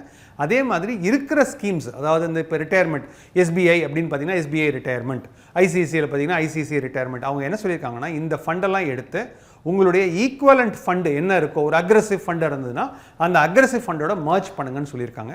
இப்போ SIPs எல்லாமே ஸ்டாப் பண்ணிட்டாங்க. உங்களால் வந்து ஃப்ரெஷ் இது வந்து எதுவும் ஏற்கனவே இருக்கவங்க கண்டினியூ பண்ணலாம். ஏற்கனவே இருக்க அது வந்து மர்ஜ் ஆகிட்டு உங்களுக்கு ஒரு எக்ஸிட் விண்டோவும் கொடுப்பாங்க. எப்போ மர்ஜ் ஆகுதோ உங்களோட இமெயிலில் வந்து என்ன பண்ணுவாங்கன்னா, முன்னாடிலாம் பார்த்தீங்கன்னா ரிட்டையர்மெண்ட் ஸ்கீம் பொறுத்தளவுக்கு ஒரு லாக்இன் பீரியடோட வரும். மினிமம் 5 years லாக்இன் வரும். அப்படி இல்லைனா 55 yearsக்கு அப்புறம் தான் லாக்இன் இல்லாமல் கிடைக்கக்கூடிய வாய்ப்புகள் இருக்குது. அதே மாதிரி நீங்கள் சில்ட்ரன்ஸ் ஃபண்டில் பணம் போடுறீங்கன்னா சில்ட்ரன்ஸ் ஃபண்டில் வந்து ஒரு 5 year லாக்இனோட வரும். எப்போ வந்து நீங்கள் பணத்தை வந்து லாக்இனோட போடுறீங்களோ அப்போ ஃபண்ட் மேனேஜருக்கு வந்து ஒரு தெளிவு கிடைக்கும். என்ன தெளிவு கிடைக்கும்னா, அவர் வந்து ரொட்டேட் பண்ண மாட்டார். ஸ்டாக்ஸ் ஒன்று வாங்குறாரு அப்படின்னா, இப்போ TCSல இன்வெஸ்ட் பண்ணுறாரு, இன்ஃபோசிஸில் இன்வெஸ்ட் பண்ணுறாருன்னா 5 years கழிச்சு வரும் அப்படின்னா அவர் அதில் வந்து நல்ல ஒரு பொருள், நல்ல ஒரு இது கொடுக்க முடியும். இப்போ அதெல்லாம் ஸ்டாப் பண்ணிட்டாங்க. ஸ்டாப் பண்ணிவிட்டு இப்போ திருப்பி மர்ஜ் பண்ண போகிறாங்க. நீங்கள் ஒரு சமயம் இந்த மாதிரியான ஃபண்டில் இன்வெஸ்ட் பண்ணிருந்தீங்கன்னா உங்களுடைய இமெயில், உங்களுடைய SMSஐ ரெகுலராக பார்த்துக்கிட்டே வாங்க. உங்களுக்கு வந்து அது எங்கே மர்ஜ் ஆக போகுது அப்படிங்கிறதையும் சொல்லுவாங்க. சரி, அடுத்த நேயர் பார்த்திபன் சென்னையிலேருந்து. வணக்கம், உன் கேள்வி கேளு. இணைப்பில் இருக்கிறீங்க பார்த்திபன். சார், நான் வந்து ஒரு 2023 மியூச்சுவல் ஃபண்டு சிப்பில் இன்வெஸ்ட் பண்ணிட்டு வந்துட்டு இருக்கேன். ஆக்சுவலாக சிஸ்டம் ஃபினிட்டியில் இப்போ வந்து எனக்கு வந்து வாட்ஸ்அப் மெசேஜ் வருது, இது போல் வந்து அதை வந்து ஆப் வந்து க்ளோஸ் பண்ணிடுறோம் நாங்கள். ஸோ மியூச்சுவல் ஃபண்டு கேபிட்டல்ன்றதில் வந்து சொல்லிட்டு ஒரு லிங்க் ஒன்று கொடுத்துருக்காங்க சார். அது என்னன்னு எனக்கு ஒன்றும் சரியாக புரியல. ஏன்னா நான் வந்து இண்டிவிஜுவலாக நானே தான் போட்டேன். நான் எந்த ஒரு புரோக்கர் மூலியமோ இல்லை டிமார்ட் இதுவோ போல நான் வந்து இண்டிவிஜுவலாக ஆப் போய் நான் இன்வெஸ்ட் பண்ணியிருக்கேன் சார். அது பண்ணலாமா, கண்டினியூ பண்ணலாமா, இல்லை வித்ட்ரா பண்ணிக்கலாமா அப்படின்றதான் என்னுடைய கேள்வி சார். மியூச்சுவல் ஃபண்டில் அவர் வந்து என்ன சொல்கிறாருன்னா, 2023 நான் மியூச்சுவல் ஃபண்டில் இன்வெஸ்ட் பண்ணிகிட்டு இருக்கேன். நான் எந்த விதமான டிஸ்ட்ரிபியூட்டரோட ஹெல்ப்பும் எடுத்து நான் பண்ணலை, நானே பண்ணிக்கிட்டு இருக்கேன். இப்போ எனக்கு வாட்ஸ்அப்பில் ஒரு லிங்க் வருது. அந்த லிங்கை கிளிக் பண்ணுங்கன்னு சொல்லி வருது. எனக்கு கிளிக் பண்ணால் பயமாக இருக்குது. அதாவது வந்து அதனால என்னோட பணம் போயிடுமா, பேசாமல் ஃபிக்ஸட் டெபாசிட் சைடு போயிடலாமா? ஏன்னா 2023 தான் ஒருத்தர் எஸ்ஐபி ஸ்டார்ட் பண்ணியிருக்காரு அப்படின்னு பார்த்தீங்கன்னா கண்டிப்பாக அவருக்கு ரிட்டர்ன்ஸே இருந்திருக்காது. ஏன்னா மார்க்கெட் வந்து செப்டம்பர் 2024 ஒரு பீக் அடிச்சுது. அந்த பீக் வந்து 26,000 அப்படிங்கிற லெவலில் போச்சு. இன்றைக்கி அது வரவே இல்லை. ஸோ அதனால் அவர் வந்து ஒரு பயத்தில் வந்து ஹேண்ட் ஹோல்டிங்கில் இருக்கார். நீங்கள் ஜென்ரலாக வந்து வாட்ஸ்அப்பில் எந்த விதமான லிங்க் வந்தாலும் நீங்கள் அதை கிளிக் பண்ணக்கூடாது. அவங்க வந்து கேஒய்சி பண்ணணும், எது பண்ணலாம். அப்போ என்ன தான் பண்ணுறது அப்படின்னு கேட்டிங்கன்னா 2 விதமான சொல்யூஷன் கொடுக்குறேன். ஒரு சொல்யூஷன் வந்து நான் என்ன சொல்லுவேன் அப்படின்னு கேட்டிங்கனாக்க, அதாவது நுங்கம்பாக்கத்தில் இப்போ அவர் சென்னையிலேருந்து பேசுகிறாரு அப்படின்னு பார்த்தீங்கன்னா, நுங்கம்பாக்கத்தில் பாம் குரூ ஹோட்டலுக்கு ஏற்ற மாதிரி பார்த்தீங்கன்னா கேம்ப்ஸ் அப்படின்னு ஒரு நிறுவனம் இருக்குது. அதுக்கு பக்கத்துலேயே கார்வி அப்படின்னு சொல்லி கேபிட்டல் டவர்ஸில் ஒரு நிறுவனம் இருக்குது. இந்த 2 நிறுவனத்தில் போயிட்டு அவங்களுடைய குவெரிஸை நேராக போய் கேட்குறதா இருந்தால் கேட்கலாம். கேம்ப்ஸ் இல்லைனா கார்வி. அப்படி இல்லைனா அந்த அசட் மேனேஜ்மெண்ட் கம்பெனின்னு சொல்லுவோம். இப்போ வந்து அவர் ஐசிஐசிஐயில் போட்டிருக்கார் அப்படின்னா அங்கே போய் சர்ச் பண்ணி பார்க்கலாம். ICICI asset management company Chennai அப்படின்னு போட்டால் சென்னையில் எங்கே இருக்குதுன்னு தெரியும். அப்படி இல்லைனா ஸ்டேட் பேங்க் ஆஃப் இந்தியாவில் எஸ்பிஐ மியூச்சுவல் ஃபண்டில் போட்டிருக்காருன்னா எஸ்பிஐ மியூச்சுவல் ஃபண்ட் சென்னை அப்படின்னா. ஸோ இவருடைய பர்சனல் இன்ஃபர்மேஷன், இவருடைய ஆதார் கார்டு, இந்த மாதிரி இவருடைய பேன் கார்டு, இந்த மாதிரி ஸ்டேட்மெண்ட், இது எல்லாத்தையும் வந்து தயவு செஞ்சு வாட்ஸ்அப்பில் வர லிங்க்கில் கிளிக் பண்ணாதீங்க. ஏன்னா அதில் என்ன விதமான இன்ஃபர்மேஷன் இருக்குது அது ஃபுல்லாக எடுத்துப்பாங்களாங்கிறது உங்களுக்கு தெரியாது. நீங்கள் ஒரு டைரக்ட் இன்வெஸ்டராக இருந்தால் நான் சொன்ன இந்த 2 மெத்தடாலஜி மட்டும் அடாப்ட் பண்ணுங்கள். ஒன்று ஏஎம்சிக்கே போயிடுங்க. அப்படி இல்லைனா இந்த மாதிரி நான் சொன்ன மாதிரி சென்னையில் இருந்தீங்கன்னா இந்த 2 இடத்துக்கு வந்தீங்கன்னா அவங்க ஹெல்ப் பண்ணுவாங்க. லைனில் நின்று எல்லாத்தையும் பார்த்தீங்கன்னா பண்ணி கொடுத்துருவாங்க. சரி, நன்றி அழைத்தமைக்கு. அடுத்த நேயர் வெங்கடரமணன். வணக்கம், கேள்வி கேளு. சார் வணக்கம். நான் சென்னையிலேருந்து பேசுகிறேன். எனக்கு வந்து ஸ்டாக் மார்க்கெட்டில் நான் இப்போ ரீசெண்டாக வந்து டைரெக்டாக இன்வெஸ்ட் பண்ணிட்டு இருக்கேன், கொஞ்சம் கொஞ்சமாக ட்ரையல் பேசிஸில். இப்போ வந்து இந்த பீரியடில் வந்து மார்க்கெட் இறங்கி இருக்கிறதுனால இதில் கொஞ்சம் நல்ல ப்ளூ சிப் ஸ்டாக்ஸ் வாங்கலாமாங்கிற ஐடியாவில் இருக்குது. ஃபார் எக்ஸாம்பிள் ஒரு கம்பெனி வந்து 52 வாரம் உயர்வில் வந்து 18,000 இருந்துச்சு, இன்னைக்கு வந்து அது 13,000 ரூபாய் ஆயிருக்கு ஒரு ஷேர் விலை. அப்படின்னா அதை வந்து இன்னைக்கு தேதிக்கு ஒரு 10 ஷேரோ 20 ஷேரோ வாங்கிறது ஒரு நல்ல முடிவா இருக்குமா, இல்ல அது வேண்டாம்னு நினைக்கிறீங்களா? நல்ல கேள்வி கேட்டிருக்காரு. அவர் என்ன சொல்றாருன்னா, ஒரு ஷேர் ஒன்று இருக்கு, அது வந்து 52 வீக் ஹைல இருக்கு, இல்லைன்னா 52 வீக் லோல இருக்கு. இந்த மாதிரியான ஷேர்ஸ்ல இருந்ததுன்னா வாங்கினா நான் லாபம் பண்ணலாமா அப்படின்னு சொல்லி கேட்குறாங்க. நான் ஜென்ரலாக வந்து I am a cost accountant, okay, தணிக்கை. ஸோ நான் வந்து ஜென்ரலாக வந்து ஒரு ஸ்டாக் வாங்கணும் அப்படின்னு சொல்லி பார்த்தீங்கன்னா ஃபண்டமெண்டல் அனாலிசிஸ்ன்னு சொல்லுவோம். ஃபண்டமெண்டல் அனாலிசிஸ்னால் என்னென்னா, அந்த கம்பெனிக்கு நம்ம ஒரு ப்ரைஸ் கொடுக்குறோம். 18,000 ஒரு நம்பர் சொன்னார். இப்போ இந்த கம்பெனிக்கு நீங்கள் ஒரு 18,000 கொடுக்கணும் அப்படின்னு சொல்லி பார்த்தீங்கன்னாக்க அடுத்த 10 வருடத்திற்கு வரக்கூடிய லாபங்கள் என்ன, அதுக்குனுடைய ப்ரெசன்ட் வேல்யூ என்ன, இது மேலே போயிருக்கா கீழே போயிருக்கா அப்படின்னு பார்த்துட்டு இதில் உள்ள மேனேஜ்மெண்ட் ரிஸ்க்ஸ் என்ன அப்படிங்கிறதையும் பார்த்துட்டு இதுக்கப்புறம் வந்து டெக்னிக்கல் அனாலிசிஸ் சொல்லுவோம். டெக்னிக்கல் அனாலிசிஸ்னால் ட்ரேடிங் பேஸ் பண்ணி இது மேலே போகுமா இல்லை இப்படி. இல்லை, அதில் எனக்கு ஒரே ஒரு டவுட் சார். இந்த மாதிரி நேரத்தில் டெக்னிக்கல் அனாலிசிஸ் உதவாது அப்படின்னு சொல்கிறவங்களும் இருக்காங்க. கண்டிப்பாக. ஏன்னா கீழே ஒரு கத்தி மேலேருந்து கீழே விழுகும் போது வேகமாக விழுந்துட்டு இருக்க கத்தியை நீங்கள் பிடிக்கிறீங்கன்னா அது உங்கள் கையை தான் ஹர்ட் பண்ணுமே தவிர உங்களால் பர்ஃபெக்டாக டெக்னிக்கல் அனாலிசிஸில் உங்களால் பிடிக்க முடியாதுன்னு சொல்லுவாங்க. ஸோ நான் வந்து தயவு செஞ்சு என்ன சொல்லுவேன்னா, நீங்கள் டிப்ஸ் பேஸ் பண்ணி நீங்கள் கண்டிப்பாக இன்வெஸ்ட் பண்ணக்கூடாது. அப்படி இல்லைன்னா நீங்கள் என்ன பண்ணணும்னா புரோக்கரேஜ் ஹவுஸ்ன்னு சொல்லுவோம். புரோக்கரேஜ் ஹவுஸ்ன்னு பார்த்தீங்கன்னா இப்போ வந்து நம்ம வந்து சென்னையிலேருந்து பேசிகிட்டு இருக்கோம் அப்படின்னு பார்த்தீங்கன்னா, இப்போ முருகப்பா குரூப் எடுத்திங்கன்னா அவங்கக்கிட்ட வந்து ஒரு புரோக்கரேஜ் ஹவுஸ் இருக்கும். இப்போ மும்பை அப்படின்னு பார்த்தீங்கன்னா மோத்திலால் ஆஸ்வால் அப்படிம்பாங்க. இப்போ மோத்திலால் ஆஸ்வால்னா அவங்கக்கிட்ட ஒரு புரோக்கரேஜ் ஹவுஸ் இருக்கும். அதுக்கப்புறம் நுவாமா அப்படின்னு ஒரு கம்பெனி சொல்லுவாங்க. அந்த நுவாமா அப்படிங்கிறதுக்கு ஒரு புரோக்கரேஜ் ஹவுஸ் இருக்கும். இவங்க என்ன பண்ணுவாங்கன்னா ஒரு 5 பக்கம் ஒரு ரிப்போர்ட் கொடுப்பாங்க. அந்த 5 பக்கம் ரிப்போர்ட்டில் என்ன பண்ணுவாங்கன்னா கம்ப்ளீட்டாக வந்து நீங்கள் இந்த ஸ்டாக் வாங்கலாமா வாங்கக்கூடாதா, என்னென்னலாம் ப்ரோஸ் அண்ட் கான்ஸ்னு, இல்லைனா மணி கண்ட்ரோல் அப்படின்னு ஒரு ஆப் ஒன்று இருக்குது. நீங்கள் இந்த மாதிரி வந்து என்ன பண்ணணும்னா ஃபுல்லாக ரிசர்ச் பண்ணிவிட்டு இந்த ப்ரைஸ் நான் வாங்கலாமா வேண்டாமான்ட்டு ஒரு போர்ட்ஃபோலியோ கிரியேட் பண்ணுறீங்கன்னா அட்லீஸ்ட் வந்து 30லேருந்து 40 ஸ்டாக் வந்து நீங்கள் வந்து பில்ட் பண்ணணும். அந்த 30லேருந்து 40 ஸ்டாக்னா என்ன சொல்லுவேன்னா ஒரு 50% வந்து லார்ஜ் கேப், ஒரு 20% வந்து 20 to 25% வந்து மிட் கேப், மிச்சம் இருக்கிற வாட் எவர் 15% 20% வந்து ஸ்மால் கேப். அப்போ நீங்கள் என்ன ஆகும்னா நீங்களும் ஒரு டைவர்சிஃபைட் போர்ட்ஃபோலியோ கிரியேட் பண்ணுறீங்க. தயவு செஞ்சு உங்களுடைய ஹார்ட் ஏர்ன்டு மணியை இந்த மாதிரி ஒரு ஸ்டாக் 2 ஸ்டாக் அப்புறம் அவங்க சொன்னாங்க இவங்க சொன்னாங்கன்னு சொல்லி வாங்கினீங்கன்னா அப்புறம் லூஸ் பண்ணதுக்கப்புறம் ரொம்ப கஷ்டம். அதனால கஷ்டப்பட்டு சம்பாதிச்ச பணத்தை விட்டுறாதீங்க. சரி, நிகழ்ச்சியோட இறுதி நேயர் நாமக்கல்லேருந்து பிரபாகர். வணக்கம், உங்கள் கேள்வி கேளு. சார் வணக்கம் சார். சார் நான் இந்த வெள்ளி வந்து 150லேருந்து 420 வரலும் வாங்கினேன் சார் பர் கிராம்.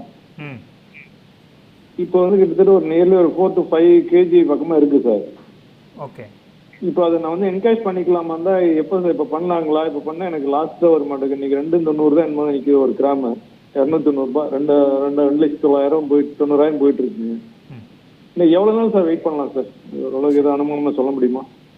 ஸோ ஜென்ரலாக பெரிய பெரிய பணக்காரங்கள்லாம் கூட இந்த மாதிரி ஒரு கேள்வி கேட்பாங்க. அதாவது நான் வந்து நிறைய இன்வெஸ்ட் பண்ணிட்டேன், ஏகப்பட்ட லாபத்தில் இருக்கேன், இப்போ இந்த லாபம் எனக்கு வந்த லாபம் போதும்னு நினைக்கிறேன், வந்துடலாமான்ட்டு.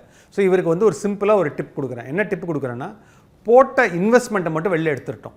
இப்போ அதாவது நான் வந்து 1000 ரூபாய் இன்வெஸ்ட் பண்ணியிருக்கேன், அது வந்து 3000 ரூபாயாக இன்க்ரீஸ் ஆகிடுச்சு. இப்போ எனக்கு வந்து அது வந்து ரொம்ப ஹாப்பியாக இருக்குது அப்படின்னீங்கன்னா, நான் என்ன சொல்கிறேன்னா, அந்த போட்ட 1000 ரூபாயை மட்டும் வெளில எடுத்துருங்க. மிச்சம் இருக்கிற 2000 ரூபாயை வந்து கண்டினியூ பண்ண சொல்லுங்கள். அப்படின்னா என்ன ஆகும்னா, நாளைக்கு ஒரு சமயம் இந்த ஈரான் போர் வந்து ரொம்ப பெரிய லெவலில் போச்சு அப்படின்னு சொன்னீங்கன்னா, அட்லீஸ்ட் வந்து உங்களுக்கு என்ன ஆகும்னா, இந்த 2000 உங்களுக்கு என்ன க்ரோ ஆகிக்கிட்டே இருக்கும். ஸோ அதனால் நீங்கள் இந்த மாதிரி ஒரு ஸ்ட்ராட்டஜி அடாப்ட் பண்ணிங்கன்னா அட்லீஸ்ட் கொஞ்சம் ப்ராஃபிட் புக் பண்ண மாதிரி ஏதாவது இருக்கும். சரி, நன்றி சார். இறுதி பகுதிக்கு வந்துட்டோம். சுருக்கமாக நீங்கள் நம்ம நேயர்களுக்கு இன்வெஸ்டாருக்கு சொல்லக்கூடிய அறிவுரைனா? ஸோ ஃபஸ்ட்டு வந்து பேனிக் ஆகாதீங்க. இது வந்து ஒரு டெம்பரரியான ஒரு இதுவாக இருக்குது. அதே மாதிரி நீங்கள் வந்து ஷார்ட் டேர்ம் கோல்ஸுக்கு இந்த டைமில் இன்வெஸ்ட் பண்ணாதீங்க. ஈக்விட்டி மார்க்கெட்டில், ஸ்டாக் மார்க்கெட்டாக இருந்தாலும் சரி, ஈக்விட்டி மார்க்கெட்டாக இருந்தாலும் சரி, 6 மாதம் 3 மாதம் 8 மாதத்தில் வேணும்னா கண்டிப்பாக ஈக்விட்டி மார்க்கெட் பக்கம் வராதிங்க. 3 years to 5 years உங்களால் இருக்க முடியும்னா கண்டிப்பாக ஒரு 12% ஆனுவலைஸ்டு ரிட்டர்ன் வந்து 3 to 5 years எடுக்க முடியும். அதே மாதிரி நீங்கள் ஒரு லம்சம் போடுறீங்கன்னா எல்லா பணத்தையும் ஒரே நாளில் போடாதீங்க. இன்றைக்கி ஒரு 40% போட்டுட்டு அடுத்த வாரம் எப்படி இருக்குன்னு பார்த்துட்டு அதுக்கு தகுந்த மாதிரி நீங்கள் இன்வெஸ்ட் பண்ணுங்கள். இது 3 டிப்ஸ் தான் வந்து இன்வெஸ்டர் சொல்லணும் சார். நன்றி சார், நிகழ்ச்சியில் பங்கேற்றமைக்கு. தேங்க்யூ. நேர்களை மீண்டும் அடுத்த வாரம் சந்திக்கலாம். நன்றி, வணக்கம்.